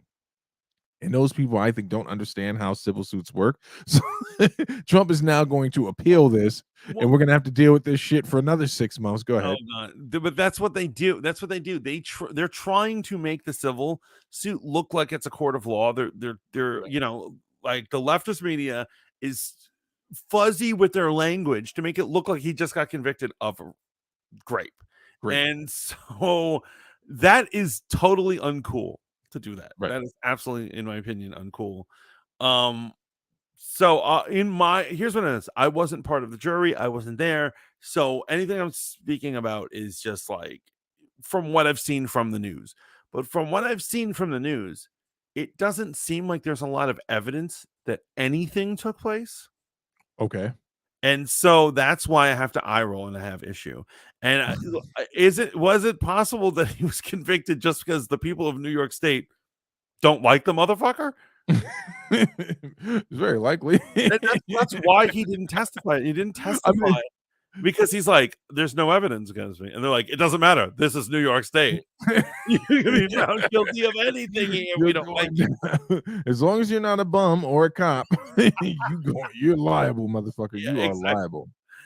But the question of intent, I know you weren't a juror, you weren't there, man. But you've grown up under Trump. You know what I'm saying? You grew up in New York State. Do you think there's a possibility that an old rich guy like that was like, I could do whatever I want in a department store? Because that's what the argument is here. Is it likely that he would do something like this? Wait, hold on. RM says she claimed that she had a DNA evidence, but it wasn't submitted to the court case. Of course it wasn't. Of course it wasn't. Goodness. Where has she been holding that all these years? What the? Oh my God. Stained dress, a stained fucking dress, right? Like in the Clinton situation. What all I'm saying is, what am I saying? What are you saying? I need to do like a disclaimer before I say things that will truly piss people off. And so let me tell you, assault, ungentlemanly behavior, grape, and all these things are absolutely a problem. They're horrible. We need to stomp them out. We need to stomp them out of the mental vocabulary of young men. I absolutely think that's true. Absolutely. What's that? Is it possible that these rich guys, powerful guys, who probably were not being trained when they were growing up how to treat women, felt entitled to do whatever the fuck they want? It is Right. absolutely very likely, high likelihood. I still believe in like evidence and like the need of evidence. And just because I don't like the jib of somebody doesn't mean they're guilty of all the horrible things I imagine them to be. When I meet certain white rich dudes, I look at them and I'm like, you're a date rapist. You are clearly you're clearly a date rapist. The type of guy you tell your You're like, female friends, like, who said they're gonna give you a ride? No, never mind. yes, I'll give you a ride home. Don't you loose know meat. what I'm talking about. Loose meat. People They who got have that khakis. look. There's some people who have that look. I don't have any evidence against them. Right. That's just me just saying shit. It's just the way their khakis look. That's the problem. You're like, Exactly. And so, so one of these guys, like, that guy Army Hammer, who's accused of like being a cannibal or whatever. no, but I got to tell you about the tamale lady after we're done talking about Trump. Anyway, that actor, if you ever look at Army Hammer, it came out that he's into some weird like sex stuff. But when I first saw him, I think it was in The Social Network. He plays the twins. I was like, that guy is such a date rapist. Like he's raped so many women. Date rape. No, I mean Steven Crowder has that look about him in my mind. Oh yeah, totally. Allegedly, I'm not saying that he actually is that, but like he fits the description of what you're saying. Yeah, you have a feeling about the person, a funny feeling about the person. Now, are we right? We don't know. We're not psychic. All speculation, and that's wildly unethical to do, just based off of what a person. Mantis is making a point here, but yeah, I'm making a point that like it's true. Is it possible that like Donald Trump has done every evil thing in the world? It is possible. I would like evidence though on the things. And so, low blow inbound. On what standard would you scrutinize this evidence? Wait, any politician out there is guilty of something no one is innocent, says DT. By what standard would you scrutinize this evidence? Can you elaborate on that question? I mean, it's got to be some type of standard that you're gonna, is it objective? Is it subjective? What measure of standard? How do you scrutinize it? Evidence. I mean, that's such a general question. How do I scrutinize evidence? What I'm saying is there's got to be something. Right. And so I'm saying I could tell a loose story about anybody. Back in the 90s, I bumped into Cindy Crawford in a dressing room at a department store, and she raped me. I could say that. Right. Doesn't make it so, right? Right. No, it does not make it so. I agree with that statement 100%. I just don't think people should just be having their own experiences and all that stuff. But to your point, you're saying that's where you're going with that. But to your point, so here we are with the civil case. It's she's been awarded $5 million. He was found liable. Socially, not the win that a lot of liberals are looking for, no matter what the narrative that's being spun, because now we're going to come up against the hard truth of the law. He could still run for presidency. They're hoping to convict him on something that's criminal in nature, right? Now the civil case, so they can completely disqualify him. They're trying so hard. They're trying so hard. It makes me think he's an altar boy who's just doing good for America, and that the people persecuting him are monsters. No. I'm just saying, man. You got folks. When you get a chance, go check out Michael Rappaport's video of him fucking like just gleefully. I think I sent it to you. He's so happy this happened. Did I send it to you? I think I did. Do you want to watch that? Do you want to watch Mike? Yeah, let's watch this. Wait, real quick. So Jean Carroll had a popular cable show at the time of the incident. She said she didn't come forward because she didn't want the attention. And so another problem that I have about these accusations, before we watch our fun video, I'm going to be a drag right now, guys. And so what it is this is a problem that I have with the belief of these accusations. I can't help but notice that a lot of accusations happen against politicians right before they run for something, or it's important that their credibility is destroyed. It's years after the fact. Like, look at everything that happened with Cuomo, and people are like, why is he citing Cuomo? Cuomo's a pig. Not a single thing that was accused of Cuomo ever stuck. The DA didn't do anything against. He didn't think any of them were credible. Right. But when they wanted him out, they just stockpiled a bunch of stuff and they said, let's get him out. I feel like this could be a case of it, because why are you waiting 30 years to accuse somebody? And Well, I mean, that's why we have statute of limitations. My right. man, it is not right that somebody from your past accuses you of something from many years ago where there's no way to collect evidence and then it be taken seriously. That It's is not true. cool. No, I'm not disagreeing with that at all. This all brought me back to the Kavanaugh situation, man, because it's like here's the thing, man. Like I want to believe victims, and you want people to be brought to justice. But when it becomes a media circus, right, and it just seems and tastes like there's some type of narrative being pushed, that does more harm to the quote unquote Me Too movement when it's politicized against these, as you already stated, against these figures. Now, do I think they should be investigated? Of course. And should evidence be found? And if he's wrong, bury the man under the prison. Right. But there has to be due process. It's not, you don't lose everything before you're convicted. That happens after you've been convicted, and hopefully you've been rightfully convicted and not wrongfully convicted. So you're just talking about 1+1 type shit right here. I agree with you. Dragon Lady says, Mantis, I like your goatee. Oh, yo, thank you very much, Dragon Lady. Thank you very much. This is what, maybe I shouldn't shave more often. So you look like a crazy homeless person. I'll choke your ass out. DT Dub says defamation. D says 11,111. Oh, one's in the chat. I get it. My cat is so slow. Be right back. It's all good. Her cat. She meant chat. Chat. Yeah. We're making fun of slow kitties. Cats have a right to be slow if they want. You might get canceled, Mantis. Yeah, no. This whole thing rightfully convicted, like Tory Lanez. Ooh, RM went there. RM went there. Damn, yo. Listen, as Meg Thee Stallion, being a member of the LGBTQ community as a transgender woman, I will not attack her. Holy shit. Oh, look at this is the night we're all getting canceled. It's not just Mantis and his thoughts on bums. I don't want no smoke. Smoke. Yeah, were you sending me a link? I sent it to you. It's the latest one or what? Yeah, it's the latest one. That's a police one. Which one are we watching?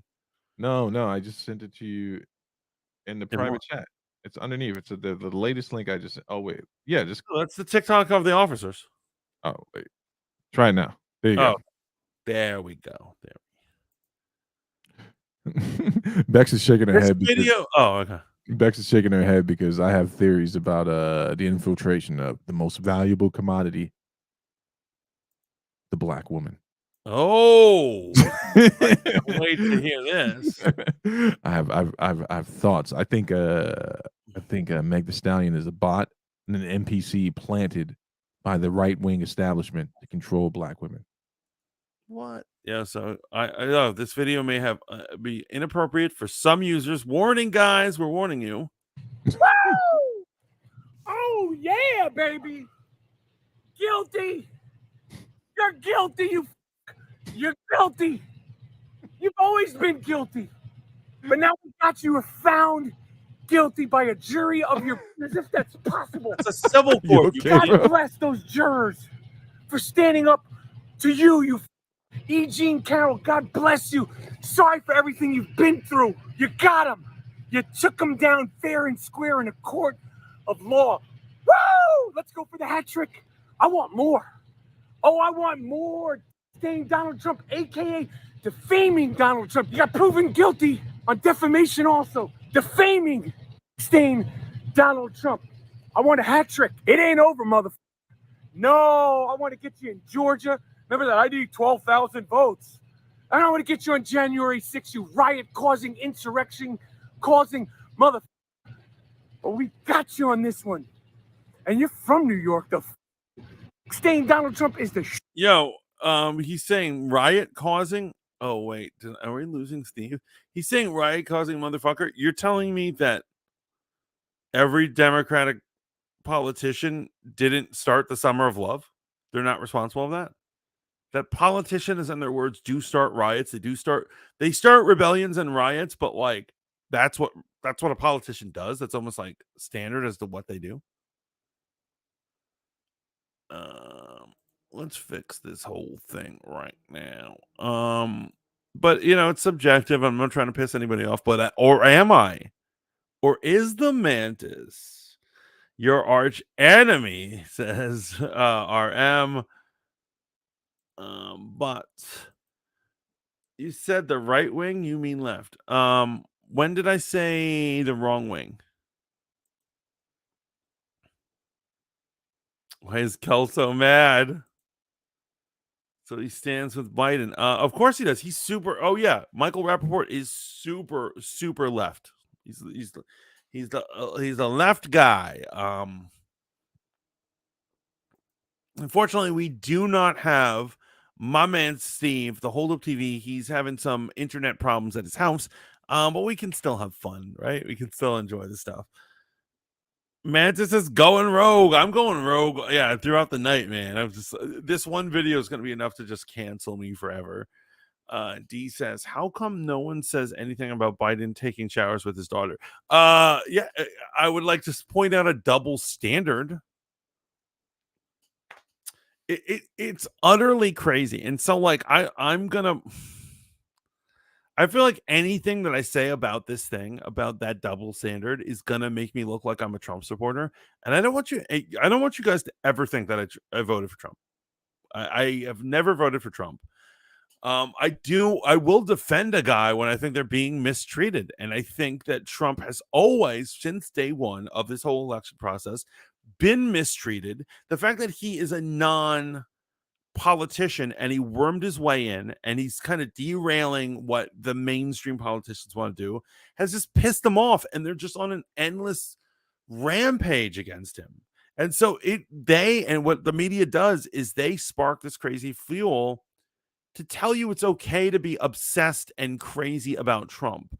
And that's what Michael Rappaport is doing his thing right now. Michael Rappaport feels it's all right to be in Brooklyn on a rooftop screaming like a jackal because he thinks it's totally normal. Everyone else is obsessed with Trump. And guess what? We're not, buddy. We're absolutely not. Effing bot. Because there's a narrative being pushed. Yeah. I'm teaching you bad things. I'm so proud. Yo, Rogue Radio, thank you for teaching me how to rebel properly. I'm going nuts. Bro, look who controls the media, man. It's clear as day why no one side gets exposed and the others doesn't. Yeah, it absolutely is. And so I'll give you I'll point something out that Donald Trump took to power. Right? When he took the power, and people were like, well, he must run everything. He didn't run everything. You know why? Because there were forces, and this is true because of testimony of FBI agents. That he took to power, and there were people inside the government who did not want to listen to him, did not want to listen to his agenda, and were clearly against him. The FBI is clearly proud that they're like, well, we're filled with liberals. We don't listen to him. Well, then what the fuck is the point of democracy? The point of democracy is that we all vote and we all do our thing, and that the party that gets the most votes is then in charge, right?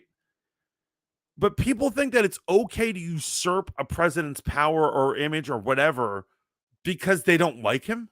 That's not democracy. He won, yet he didn't have his fair chance as president. It's fucking bogus, man. I just can't be about it. I can't be about these crazy things. Welcome back, brother. I was on a self-righteous. I know. I heard it. I could hear all of it. I was listening to it on my phone. Oh, okay. And I agree. Continue. Yeah, but he did not get his fair share of presidency because there were people who admitted that they were like, we worked against him. We were against him. Blah blah blah blah blah blah. Which is why I kind of like that he's returning. It's absurd to me that anyone would vote for him, to be honest. But Who, Trump? Yeah. Okay. He's like ahead in every poll of everything right now. Yeah, he spanked Ron DeSantis' ass, man. So much for the people of Florida supporting their golden governor, right? The golden goose. Motherfuckers definitely want their MAGA back on point. Yeah, and so what I really do like is that like he didn't get his fair shake, so maybe that would be hysterical if he won again. So here's the only thing though, man, and I've said this to a few people who are actually like Trump supporters. I'm like, there's only one person that can get the Dems up to go out and vote.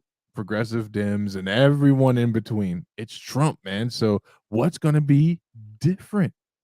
I'll talk about that fucking zombie. Hey, Berlin, do me a favor. Type your birthday into Google and then put Florida man, and it sums up Florida. I challenge anyone in here to type their birthday, month, day, 4-part year, right? And then type the words man, Florida man afterwards, and watch Florida. the shit that comes up. It's amazing. Florida man. I love you, brother, but you know that shit is crazy out there. You got people eating each other. Chopped up a goddamn Uber Eats guy on his last delivery. What? Florida. This happened in Florida. Uber Eats. This guy's it's his last delivery. One of the most thankless jobs in America. Makes his last delivery, gets pulled into a house by an MS-13 member who then chops him up. Fucking A, man. That's really depressing. Yeah. So what were you saying about Trump? You know, how's he gonna fix all this shit? Exactly. He's not gonna fix shit. He's here for revenge, and revenge never makes sense, and it never works out, right? And so what it is all it is he's getting revenge on all the people who are doing it. And I love a good revenge story. I love a good revenge story. I would love it if he fucking challenged the Democrats again. That would be hysterical to me. Hold on real quick. Berlin, you type in your birthday, month, date, and year, and then type Florida man. And just watch the shit that comes up. Because any day of the year in Florida, no matter what the year, some Florida guy did some crazy shit. Right. But yeah, you know, revenge is sloppy, it's messed up, it's illogical sometimes. However, that's what Trump is doing. However, I kind of want him to get revenge because he was so screwed over. Now, so let me ask you a question. Do you want him to get a revenge against the Republicans who turned on him after January 6th, like Lindsey Graham and all those dudes, or you just want him to annoy the liberals? Yeah, I don't want heads to roll. I want him to win again, where people once again are like, it's impossible for him to come back. And I love you know D-Day Cobra. He's Jeremy from Geeks and Gamers. Yes, he has made the intro to his his personal streaming is D-Day Cobra. He's made the intro while you're waiting to get in, waiting for him to start the stream. Images of late night hosts and like politicians speaking publicly about how Trump will never be president. Right. Okay. And so it's just like, and that's so hysterical. I want them to go through that again. That crying in the streets because you didn't win an election. Well, wait, hold on for a second. Why do I always find myself defending groups or pointing out truths that need to be pointed out for groups I don't support? Let me ask you a question. How would you quantify the response for the people who supported Trump when he wasn't elected? Because I saw some videos of people out in the streets crying. And I saw some people that were very upset after Trump didn't get reelected. Would you say that was the same behavior as? No, not the same behavior. Okay, what's different about it? Because I would say that the left was very beta about it. You had grown men crying in the streets like, ugh.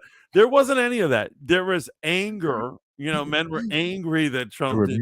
Manly men, staunchly angry. Shooting their AKs into the sky, right? They got the ARs. It was Kid Rock shooting in freaking Bud Light tents.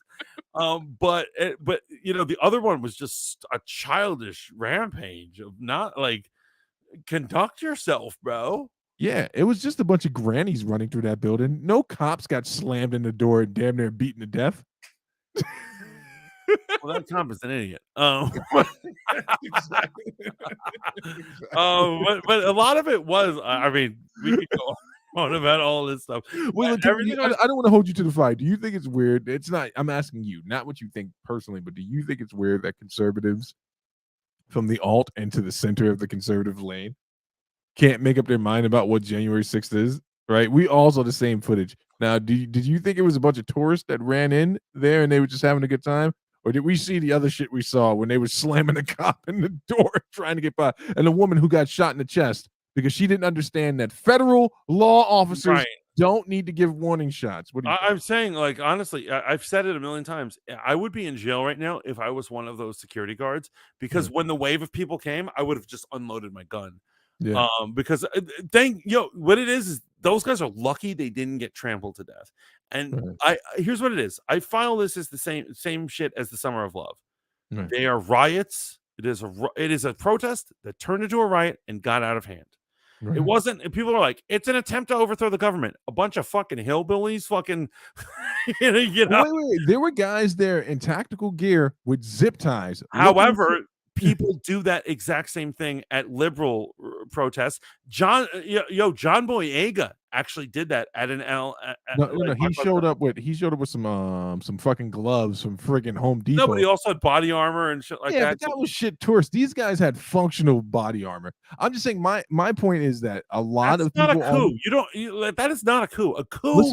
Listen to me. I'm just saying a lot of people on the right can't be consistent about what this actually was, and they try to downplay it as if a bunch of people didn't run in there and we just didn't get to see how it was going to play out. Let me give you for instance, because I just want to keep the historical record correct. You know that famous footage of the cop leading the tourist away from all the senators? Now, let me ask you a question. Had he not made it to his brethren at the top floor, do you think that mob was just going to be like, hey, that was a good one. You led us away from our intended target. Or do you think they were going to beat the shit out of that cop in that hallway? I mean, I don't know, because no one else was beating the shit out of cops. There were images of cops getting completely encapsulated, and other than some stampede shit, which happens at fucking riots, there isn't any evidence. But you're missing my point. You're willing to admit that it happened. There are conservatives that will not admit that people were actually injured. A woman died. Oh, right. Yeah. Basically, there's like, unfortunately, within every party, there's two things going on. There is both Republicans and Democrats who are mainstream moderates of whatever they do, and they're really the same party, both Democrats and Republicans.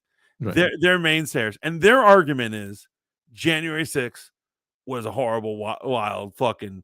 Oh, they were trying to overthrow the government. Clearly, you've never been in a country where people are trying to overthrow the government, because actually bullets would. You don't think those hillbillies had fucking guns? Those hillbillies, if they wanted to actually fucking decimate the place or kill people, they would have. They absolutely would have. So you're saying that it was a riot, not a coup. So what do you? Yeah, you don't think you don't think they would have done anything to the senators? Well, what I'm saying, riots get out of hand, right? No, definitely. I'm saying the people who did it should be convicted. Absolutely. Right. But what I'm saying is, when people say it's a coup, no, that's not a fucking coup. You've clearly never even studied a country who has had a coup, because honestly, these hillbillies definitely all have fucking guns, man. They would be fucking lighting the place up if they wanted to, but they didn't. It was a protest that got completely the fuck out of hand. I agree with that. What, and became a riot?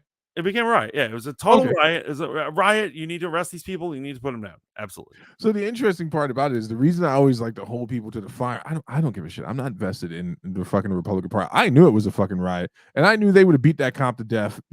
Just like these type of things. Yeah, these things fucking happen in the riot. Yeah. But here's the thing. I don't think they preempted it. I don't think they were planning on killing anyone.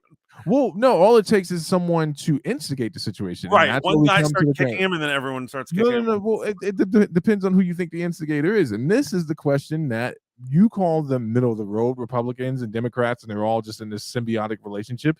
I find it interesting, though, that had it been, let's say, Crump, the lawyer that shows up at every wrongful death of a black person. Some people call him a charlatan, some people call him a freedom fighter. I'll let you make up your own mind on it. Let's say it had been him standing on a bullhorn and saying, like, hey, we need to go down there. We need to do something. We're not leaving until something that happens. We would hold him accountable. The question then becomes, why is it so hard for, let's say, more right-leaning conservatives, right? More Trumpians to admit that he did play a hand in this situation? I don't think there's anything wrong in saying that. He played a hand in it. He received intelligence that something was brewing. And don't forget, there was other things that happened. Our beloved app, that app where they used the coordinate, the entire thing. There were some people that brought pipe bombs and shit. They didn't go off because apparently they didn't know how to make them, but That shit could have got really hairy, and that's There's my always only. some asshole. It's just like Antifa at other, Mhm. other things. There's always some asshole who like brings extra weapons, brings bombs, and people are like, "Yo, bro, yo, Pedro, we're not getting that real. Put that shit away." You know. I mean, maybe they were getting real. I'll say that the kids that fucking were looting and shit during after the death of George Floyd, like that was a clear and concise effort. One of the things they found out about those riots was that they were communicating with each other with some kind of off the wall fucking social media app, and Oh, they would have really? moments when they were when they were ready to light shit up. But no one has a problem saying that the liberals got stupid and calling it what it is. I just found it interesting that there's some conservatives to this day, take Candace Owens, Matt Walsh, and the entire Daily Wire crew, that refer to that moment as a bunch of tourists. Don't you think Yes, that's I mean, weird? obviously that's an exaggeration, but in my experience, I don't think anyone ever holds people who participated in the Summer of Love to coals at all. In my experience, it's constantly the constant footage that you always see is somebody being like, "They're peaceful protesters," and then you mean like 3 dead, a Starbucks burned down, like kind of crazy shit like that, and they're like, "Oh, that's peaceful." Wait, can you highlight? So now we're getting, so Rogue has the courage to go where I wanted to go here. Down Highlight the this. newest one. Yeah, the newest one. It's actually a constitutional right for the people. If they believe that the government cannot lead, they can overthrow a tyrannical government. Of course, violence is never an excuse. So this is where I was hoping we were going to get to. So do we believe that something wrong happened that day and that January 6th was the last opportunity to prevent a wrongdoing from happening? You believe something wrong? Do you think Trump lost the election fair and square, or do you think there was some malfeasance? We talked about that. I actually do believe there's malfeasance. I really do believe that he was cheated out of it. However, I would also argue that 99% of our elections have been rigged since day one. Okay. Yeah, Okay. I absolutely do. I think that's common order at this point, that both sides cheat relentlessly, and like they definitely put a really good cheat on him, man. They got him good. They got- yeah, and what the argument is that they think he's a threat to democracy. So I understand why they felt they needed to do it, but they definitely said we're pulling out every trick this time. What were the tricks? This is the thing I'm always trying to get people to explain to me. So Dominion was in on it, basically. I Like don't. I do not have evidence to do that. So, um, yeah, I'm not going out like Carl Tuckerson has Fox to pay his lawsuit bills. I don't. Right. So I will say I have no evidence against you, Dominion. But I will say that the numbers, the numbers don't make sense. the numbers don't make sense, And man. so what it is that there are all these Yeah. areas where they needed to get like these significant wins, and Uh-huh. literally in every one of them they overperformed, which is like statistically like almost impossible. Possible. Like every in all these places they're like, well, we needed these votes, and we got 3 times more, and we got 3 more times just in these particular counties, and then like the documentary 2000 Mules goes Right. over it, and how the likelihood, like the mathematician was going over, he's like the likelihood of getting all of these things in these particular areas are Right. just statistically insane. And so I was like, there's no way the American people did the right thing. It might have been the right thing to vote him out, but there's no way they gathered together in a kumbaya moment and did the right thing. There's no way. There's 0% of that. Would you say this is a systemic issue? You're saying election fraud? Yeah. Would you say this is a system-wide corrupt system type of issue? Yeah, I think we should revamp it all. So I Tear just it want to make up. sure I'm hearing you correctly. You're saying that the system itself, there's a systemic issue of corruption? Fuck yeah, are you kidding me? No, I don't just you're think it's fun. un-American, bro. That's the most un-American thing I've ever heard anyone say ever. Why don't you get a boat back to China? Our episode, I just want to go back to Disney World without DeSantis arresting me for having a rainbow keychain. DT says, Steve, some sadistic stuff came up about stabbing a lady and an exorcist. On his birthday in Florida. We barely oh my god, I really want to see what came up. We barely survived that fool before, and you want another 4 years of that? To be honest, we're barely surviving the old man Witherspoon. Old man Witherspoon has gotten no one wants to admit that we're in a recession. We are. Sure. If you have any doubts, look at all the layoffs that are happening through all these major companies. It's constantly going on. Look at the degeneration of crime throughout Wait, well, you're the being West too Coast. high. You're being too highfalutin. If you don't believe that we're in a recession right now, I dare you to go look up the price of a fucking Subway sandwich. Go, go look at how much a sandwich costs from Subway right now. Recession, inflation, it's happening, bro. I Yeah, went up. it's I fucking went up to the crazy. food court to go see if I can get a sandwich, and it was fucking $12.50. Oh yeah, no, I know. I made the mistake of going to the Philly cheese spot where I was just Philly cheese soda. It was like $20. It was too late because now you're embarrassed. You don't want to. Yeah, you know what I mean? Like, whoa. Yeah, and I was like, what is happening to this country? What is happening to this damn country? Charlotte says we barely survived that fool before, and you want another 4 years of that. So it's all subjective. I mean, look at it. Basically, one could easily say Right. that One could. any leader that we've had, any 4 years they've had, has been rough. It's always rough for somebody, right? And so I am not arguing. Trust me, I swear to you guys, I'm not arguing that Trump is the better leader. I think he's the funnier result of a leader. Wait. Did you use the somebody's gonna suffer argument? Was Well, that's what I'm saying. You can obviously find somebody who's like unhappy with some shit. People say we didn't survive Trump.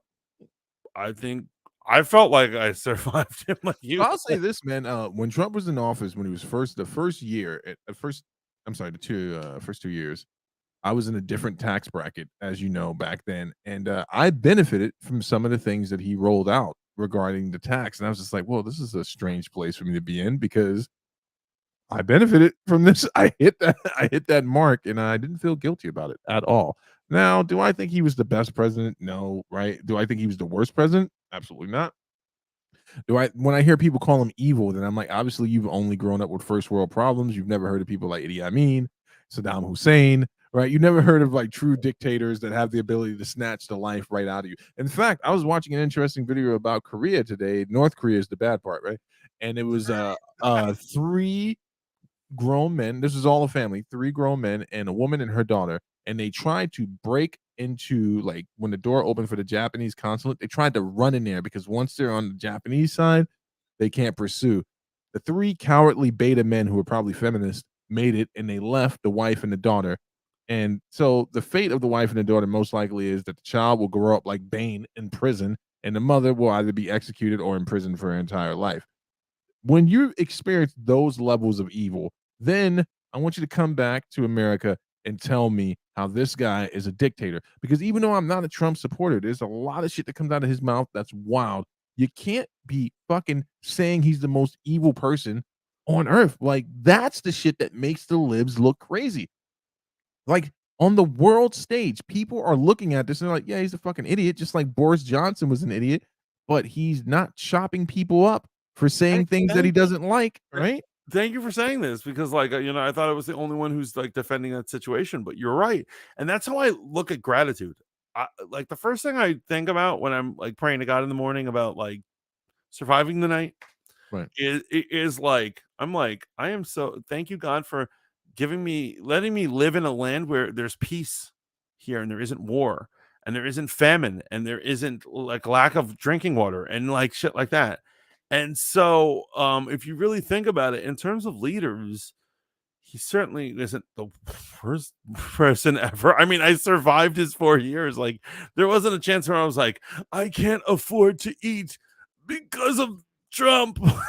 Like that was the first Bush administration when we were all eating fucking peanut butter jelly sandwiches and shit. ramen the whole time. I was ramen it out. The first Bush. No, I agree with you, man. I want people to be correct in the terms they're using. You say evil, and I would say Trump. If you're coming from a religious view, yeah, he's an evil man. He's an evil, wicked man, right? All politicians are evil. Exactly, but is he the worst type of evil? No. And have we experienced that in this country? No. Even with all of the racism, the violence, I'll be careful choosing my words, right? I'm trying to imagine what that moment was like for that mother and the daughter who didn't make it into the Japanese consulate. That breaks my heart that happened. Yeah, and that's what I do on my days off. You fucking commie. I'm out here watching the real shit. You're fucking watching Michael Rappaport and shit. Yeah, because I like to feel good. Feel good about myself and the world. You're all depressed. Oh, this mother getting beaten to death on the steps of a church. I'm just like, mellow out. Mantis steps right over. Is like, I got gelato to eat. I'm an American. God damn it! I don't need. I'm embracing my Americanness. Is there anything wrong with that? Go RM ahead. says, "Do I need to send you the video of the woman crying for Daddy Trump to save her from the cops breaking into her car?" Some magazines are, yeah, of every ilk, of every group, there are unhinged people. I promise you, I can find videos of unhinged AOC fans. You know, good point, Mantis. I don't remember what he was talking about, but thank you for agreeing with me. Yo, Mantis, I got something for your conspiracy stream. Whatever he sends you, even on Rumble, it's gonna get you kicked off. WW2 weapon surplus, black market, and Israeli fighting. Okay, so we'll talk about it. Yeah, we'll talk about it. Oh, okay. There was a video that came up during the storming of the Capitol that when Trump advised the protesters to go home or be nonviolent, there were a big group of people who did listen and leave. Oh, I don't know that video. Not sure how real it is. There were rumors that Antifa was there to start. So that's another thing. That's what I got to say, though. The subterfuge argument. I was waiting for us to get here. It happens. It happens on both sides. They're always like, people are like, go ahead. During the summer of love, they're like, those guys who beat that old woman and burned that building down. They were secret white supremacists. Yeah, so it's crazy because I remember I said something publicly when the whole George Floyd thing happened on Facebook, and some family members got at me. I was like, we had the moral high ground in this one. Once the looting starts, the argument's over. You know, we can't even have the conversation we were trying to have before. And the first thing they burned down, or the first thing to get destroyed, if I remember correctly, was what the fuck is this place? An AutoZone, right? But then some videos surfaced where, the conspiracy theory is, and some people feel like they've proven this, but I don't know. I wasn't there, and I don't know for sure. Was that guy that broke the window at the AutoZone that got shit cracking was a cop? Because there's video of them there's video of them following that guy after he allegedly, this is the same guy, after he broke the window, and they're like, who are you? And he just keeps walking, and he's not with any of the Antifa people, and he's not with any of the community people there. So there's conspiracies on both sides of bad actors being in the group. But my argument still stands. Should you not know who's amongst you? Right? Long gone are the days where the CIA can just slip someone into your group and you can't Google a person. True, they could dump ghost accounts, but hell, just recently, within the last 5 years, a CIA agent in America got burnt for going under another cover agent. You know what I'm saying? You can find this shit out. You should know who's in your group, man. You got to know if you're going to be some altruistic freedom fighting force. You don't get that excuse. Right. But like, this is the same argument as the bot argument. Anytime an argument is doing well that is against your point, I don't mean you, but I mean like any of us. Yeah. And they're doing well, people accuse all the people liking and commenting to be bots. Yeah. They can't prove that it's bots, but they're like, the only people who like Trump are bots. Really? All the fuckers who voted for him to make him president, you morons? Did you just call them fuckers? Where do you stand on this? Do you love these people? Do you hate them? What I'm saying is it's ridiculous. Like, the thought process is so stupid when somebody's like, only bots follow X, Y, and Z. I'm like, no, this person is clearly popular. It's bizarre. It's bizarre to me. Lainey says America is fucked at the moment. RM says we need to roll back the corporate tax cuts that Trump enacted, but Dem politicians don't care enough to do that. Ooh, because they're probably benefiting from those. So here's the thing about this, right, man? I always ask this of my conservative friends. I ask them if they're a Christian, are they Jewish or are they Muslim? Like, is there some type of compelling religious worldview that says that these things are right and the government is here to enforce the will of God? You wouldn't disagree with a statement like that, right? The scripture that clearly points out that the government is an instrument of God and should rule justly. We can agree on that? Oh, should. Yes, right. Because I don't think they're always an instrument of God. Sometimes absolutely not. I think it's judgment. But the one thing that pulled me from deep out of conservative, or I should just say secular conservative thought, was the topic of reproductive rights. And that's That's as far as I'm going to go with that, because there are people on the right side who will say things that sound so conservative, right? And they're in line with conservative ideology, but like that dumb blonde that's on Fox sometimes, who's supposed to be like the perfect conservative talking head, she immediately pulled out of that conversation. She broke code, right? The argument is that Right. they believe that life starts at Consumption. right. And then she went on Fox News and said, "No, we really shouldn't, as political pundits and politicians, be involved in this Oh, right. conversation." So, what is it? Tommy Loren or whatever, Right, back in the day, like I think she got fired because she didn't. she's still on Fox. Oh, okay. Then I'm thinking about someone else. But it was But Tommy Loren who said that, and it's just like all these conservatives that don't hold code. Those are the folks I don't trust. If you don't believe it 100%, then how do I know you're trustworthy at all? Make sense? I don't trust any of these people in this two-party system. They're all psychopaths. yeah, no, it's totally fucked up. That's why I do not trust career politicians. I want to make it clear that I don't think Trump is gonna fix America. I hope you guys realize that I don't. That's not what my argument is. My argument is he got dicked over because he's an ass. But wait, shouldn't the goal for the country? Shouldn't we be voting for a leader who can fix the Well, if country? the choices is a mummy man who's being held by strings, Biden, or the guy who's an asshole, I guess I'll take the guy who has a pulse, Trump, Right? right? But I'm gonna vote. I always vote third party anyway. So So it's uh, amazing where we're at right now. It's yeah, like morality. I just need a president that isn't going to trip, fall, and break something and die on the right, spot. like some guy who actually is aware of what's going on. And like, don't get me started on Biden. Don't get me started. Oh, poor Biden, man. Before we end, I know we're a little late right now, but we have to get in a little bit of the recent shooting because I have so many thoughts. Is it too intense? No, go for it. Go for it. Go for it. Okay, so there was a shooting where? Texas. So in Texas. What was the city? Do you remember or no? Don't know the city. And there's been a couple of shootings. So are you referring to the guy? I think I'm talking about the same ones. You sent a video where this guy might have been a supporter of just pearly things, and he's the first Nazi Hispanic on public Yes, record. and so I do love it that Matt Walsh pointed out that he said it's funny. Most of the time, it takes a long while for people to get information on like a shooter, but in this one, they've got a plethora of information about how he's a white supremacist Mexican. They know who he follows. They knew what YouTubers Right. he follows, and all these things. And what do you think about it? You think it is a conspiracy that they're like for instance, someone pointed out that they claim that he said I got these Nazi ideas because of libs of TikTok. The woman who does libs of TikTok is Jewish. Yeah. So what the fuck, does that make any sense? Before I go any further, click the latest video link I just sent you. Okay. Hopefully, if you lose me this time, it does not matter. Just watch the video because this is going to be the most interesting thing. Oh, this looks good. This looks really good. This is like, man, and it's true what Matt Walsh said. Man, they did find a lot of information out really quickly about this guy. I'm still struggling with the Hispanic Nazi thing, but apparently he had said some things about Nick Fuentes as well. So, Wait, really? yeah, that's click the link. This is confusing to say the least. Well, let's see what she's got to say. Up, You got to pull it to the beginning. Courtney Michelle, and I'll go over a article that just recently appeared in the Daily Beast that had. Wait, pause it real quick. I want to take out some obvious arguments right now.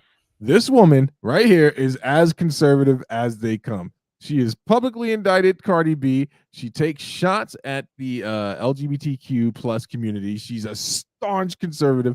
And just for you, Berlin, I want you to know that she does support the manosphere.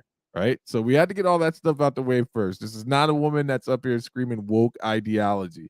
Right. What? Let's get it. Now, for those that don't know, there was a mass shooting at a mall that happened in Allen, Texas, that took the lives of 8 people. That's what we didn't remember. And while we're trying to figure out how that happened again and ways to prevent it, what's also going on is trying to figure out who was this monster that decided to open fire in a mall. Well, the Daily Beast found some stuff about this guy that I thought was important to share. What they found out was some interesting stuff that happened on his social media. And I wanted to take a look at this article because it also affects content Yes, I do, creators here Bella. on YouTube. And it shows that we do have a responsibility when we get on here and speak and who we speak to. Disturbing post shows neo-Nazi shooter plan to target Texas mall. The gunman who opened fire on an Allen, Texas shopping mall on Saturday, killing 8, appears to have posted neo-Nazi content on social media site. The gunman who opened fire on an Allen, Texas shopping mall on Saturday, killing 8, appears to have posted neo-Nazi content on the social media site OK.ru, Is she where reporting? his profile picture was Mhm. a smiley face Yeah. with a Hitler mustache. Many of the posts addressed his Hispanic heritage, which some commentators previously cited when expressing doubts about his neo-Nazi leanings. In one recent post, he mused about the Latino people being white and cited Nick Fuentes, a white supremacist with Hispanic heritage. Oh, Wait, pause it, shit. Yeah, Yeah, Nick pause it. Fuentes You need said to- you need to something pause like that. Pause it right Oh there. my God. OMG. So, okay, OMG. one thing I need someone to help me with right now. Listen, I don't want to offend my Italian friends, but most of the Italian people I grew up with in New York do not like being associated in any way, shape, or form with being Latino or Hispanic, right? The closest they'll give you is Spaniards, right? They'll say they have Latin backgrounds, and when they say Latin, they mean like olive, blue eyed, Yeah. like Latin, right? So is Nick Fuentes? Where is he from? Where are his people from? That's good. Real question. Serge, we see you going to bed. Thank you for stopping in, Good man. night, Serge. Always a pleasure. So here's what it is. I always thought he was Hispanic, and then when I saw more and more of like him appearing in things, I was like, he's not Hispanic. And so you think he's Italian? Is that the I thing? think hey, the last time he was on Just Pearly Things, he claimed to be Italian. So it's one of those things. But I know one thing about this kid, man. Like, physical violence is never the answer. But you know how you're always talking about Campia just having that type of face? I feel like I'd be sitting there. Nick Fuentes, absolutely. When you on the cover of this video we're playing right now, he's such a hittable face. He's such a hittable face. It's crazy. What did Rogue say? Rogue said apparently Tara Reid accused Biden of. So Great. yes. Yes. Yeah. Yeah, so actually, and I actually followed this, and it was before the election too. Yep. But once again, people swept it under the rug and did not care. If you actually watch her not her testimony, but her talking about it, Yeah. it seems very realistic that it happened. But once again, Bro. nobody even wants to look at it at all or think about it. Bro, real quick. You know what's crazy is that Biden must have a deal with Satan because he survived some of the biggest debacles on the way to becoming president. Bro, he literally was on with one of the most popular hip hop or commentators in Charlemagne the God and said, if you don't vote for me, you ain't black. And got away with it. How did he get away with that? That offended I'll me. tell you how he got away with it. There was a certain demographic of people within the black community that stood up for Joe Biden. They stood up for him, man. They stood up for him, man. I remember Lonnie Love, formerly of the show The Real, when Puffy said that we need to be more transactional in our voting in regards to do we vote for Democrats or Republicans. He was talking about African Americans. And Lonnie Love whites vote. Yeah, and Lonnie Love was extremely upset because he had broke code. But continue with this shit, man. It gets wacky. that while he was on the Pearl show. Dun, For dun, those who dun. don't know, that is just Pearly Things, her show. This is the He wrote, I think I even read in the news Hispanics could be the new white supremacist. Just the other day, this black dude told me the line is blurring. He can't tell the difference anymore. Someone would look white, but they're actually Hispanic. Okay, so before she does her comment, I would like to say this. At work the other day, Oh boy. there was a man who was clearly Hispanic. And he was talking about checking boxes on job applications. When he showed me a picture, because he was making fun of the concept that they ask you what race you are, and there's all very generalizations of race, and then they have one Puerto Rican. It was like Right. absurd. It was like fucked up.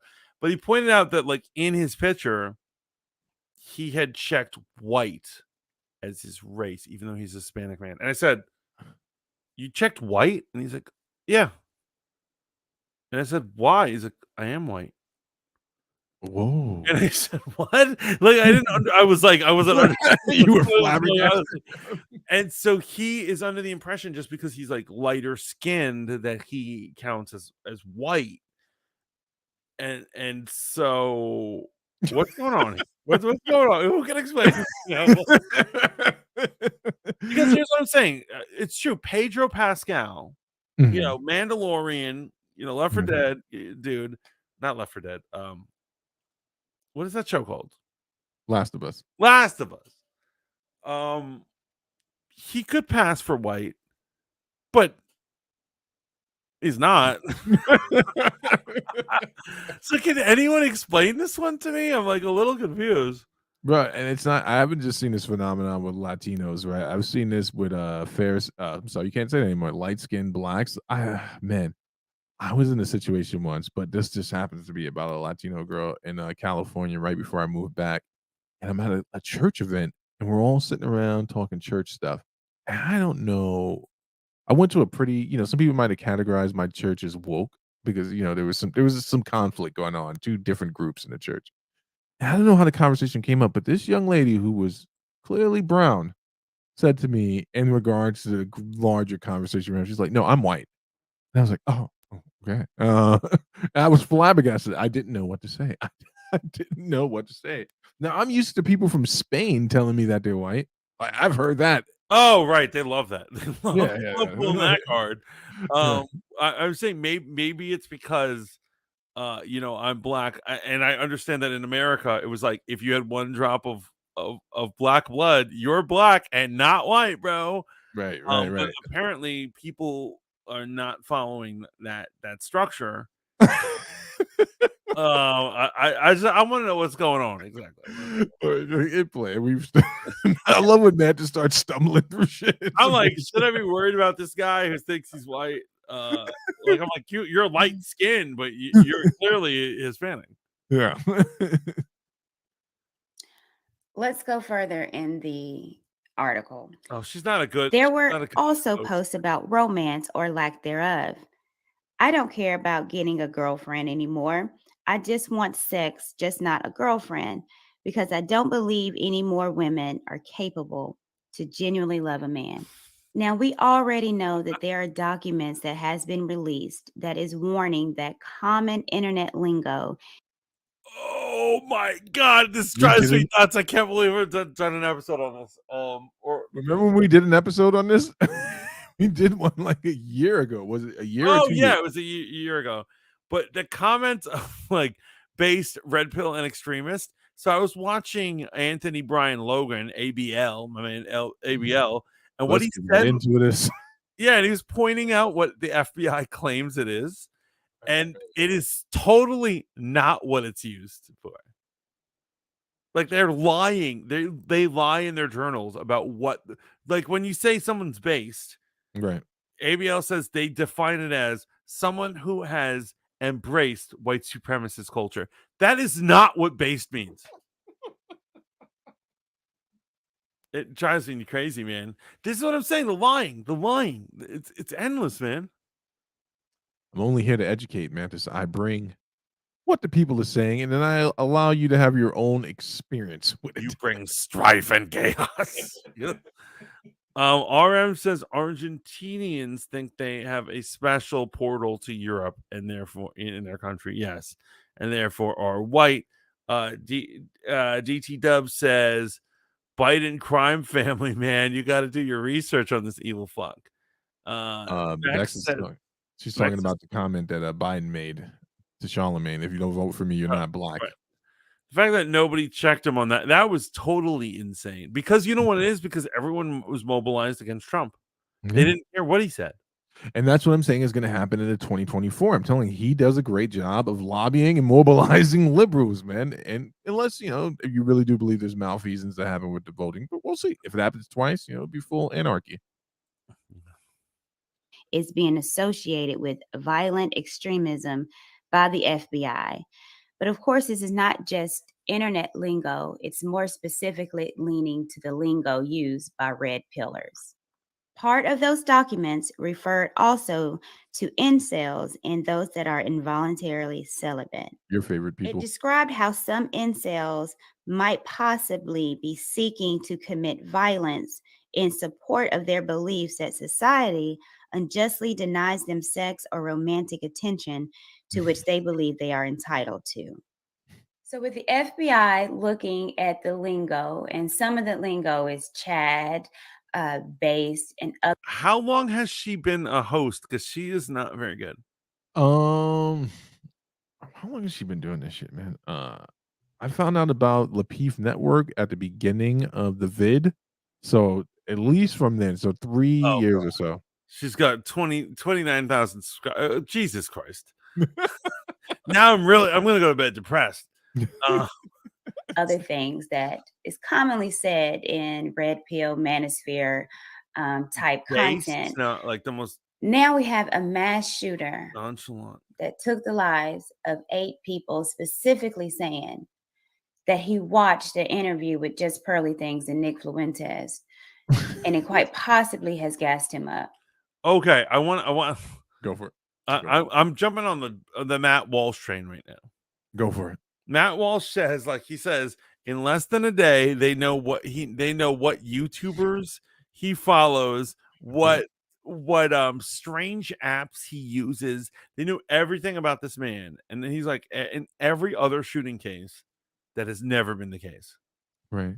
The fact that they claim that he said that he is like influenced by libs of TikTok, who is Jewish, to be a Nazi. And what Matt Walsh is pitching, the idea that there's a conspiracy to frame this man for these things. Like none of them are really true, basically. I'm just bringing you what the people have said, man. We don't have to finish the video because what she's going to go on to say is that Pearly and Nick Fuentes should be held. Well, no, actually, let her finish her thought. Let me not speak for her. Yeah, this to me, it's wild. But it goes to show that there is freedom of speech, but there's also consequences to what you say. And as a content creator on YouTube, I am definitely aware that I do have to be careful and mindful for what I say because it reaches millions.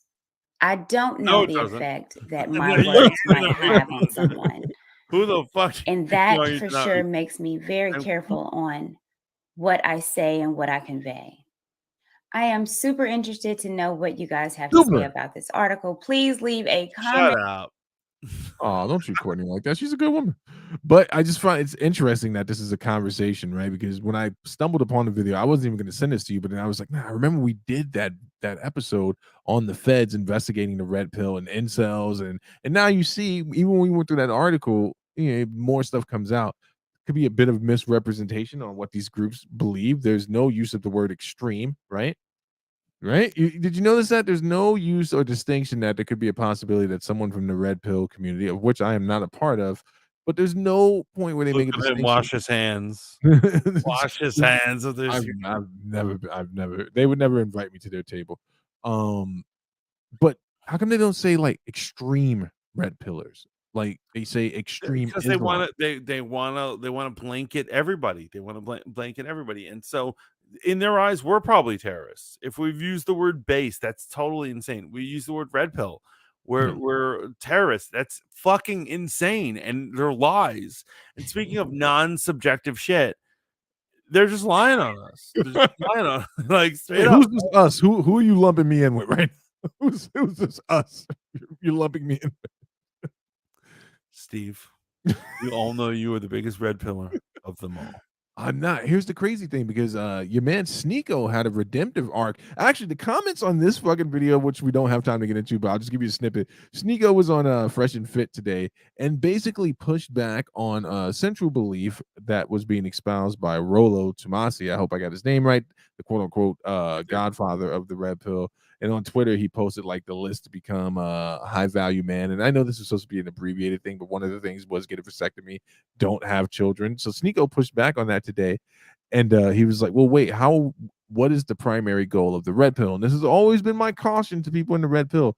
Is it teaching you to be a better man, or is it teaching you just to get the things you want?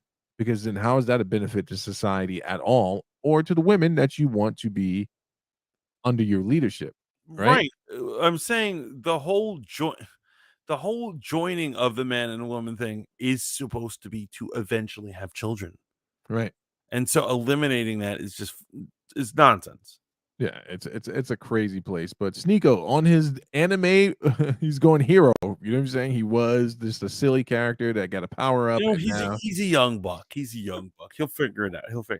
and hopefully he understands letting someone have coitus with your girlfriend in front of you and then talking about it on the internet. But I mean, that type of stuff's going to come out regardless. But yo, Sneeko, that ain't gonna be your wife. I'll tell you that. That ain't gonna be your baby mama. I promise you that. If you want to have kids, that's not the girl to do it with. Because she's no, the streets. Berlin, I know you would scrutinize the red pill. I'm not talking about you. I'm talking about people who, because you're a Christian, Berlin, you have a different standard in which you're measuring things by. You're not measuring it by a red pill standard. And shout out to you for that. But at any rate, by the way, Rollo Tomasi, I want to just point out from my film knowledge, L.A. Confidential. That was the villain in L.A. Confidential. So, what was it? Yeah, that he got that name clearly from that. Rollo Tomasi. That's not his government. That's not his government. He's getting that. That was the secret villain in L.A. Confidential. It's a movie. Wow. A great movie, by the way. Great movie. Yeah. Great shout out there. Yeah. So all right, let's get the hell out of here, man. It's 12:46 a.m. I gotta be had to a work. great stream. We've gotten super political. I probably lost half our followers. No, it's still 7 people in here, man. Still 7 people in here. Thank you for sticking around. I really just don't want people to think what I don't want them to think. What, that you're a Trumper? Yeah. Mantis wants to defend free speech just so long as it doesn't get on him. He's like, whoa, whatever you're saying, you have the right to say it. I'll say I believe in a lot of crazy things. Like I said, I don't believe in the Apollo moon landing. I believe the government overregulates us. I believe Biden is an idiot. I believe Trump is an idiot. But just because I'm defending certain points of Trump, it's just because people love to prey on this dude. He's a kid in the class that everyone picks on. Well, he's more like the kid in the class that everyone picks on, but then he picks on everyone else. He's the rich kid in the class. But I agree with the sentiment. Like, man, we got to call a spade, and we got to call W's, W's, and L's, L's. And if someone does something that benefits, we got to call it what it is. And if they do something that gives us an L as a country, they need to own that. And right now, L's need to be owned by the government for leading us into a place where we're at right now. So we're in a dark place. It's going to get even darker. But I love you all. I love you, Steve. I love you, bro. Okay, Mantis is based. I'll take that as a huge compliment to you. The feds are coming. The feds are coming.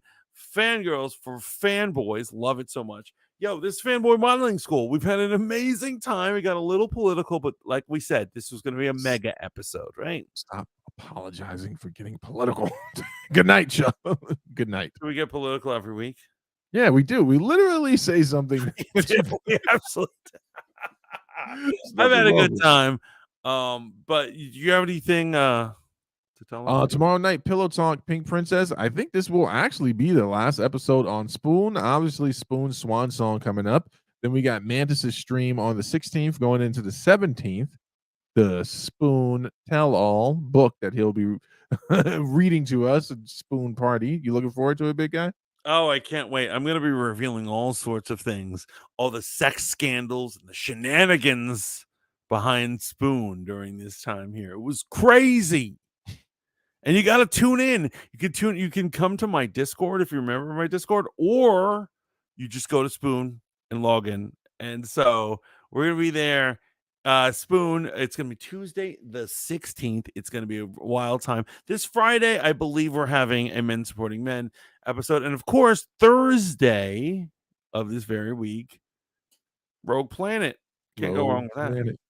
Bro, it's gonna be crazy. People jumping in on libations. I actually here's what I have to say. Here's the one thing I don't want, man. I don't want it. If it's gonna be a bunch of like criers and people are crying, and I just like I wanted both. I want it all. I want I'm every coming emotion. for the loose shit. So you text me after we get the crying out the way, man, because motherfuckers have been breaking down on Spoon all fucking week. Bro. We should have all emotions on the Spoon stream.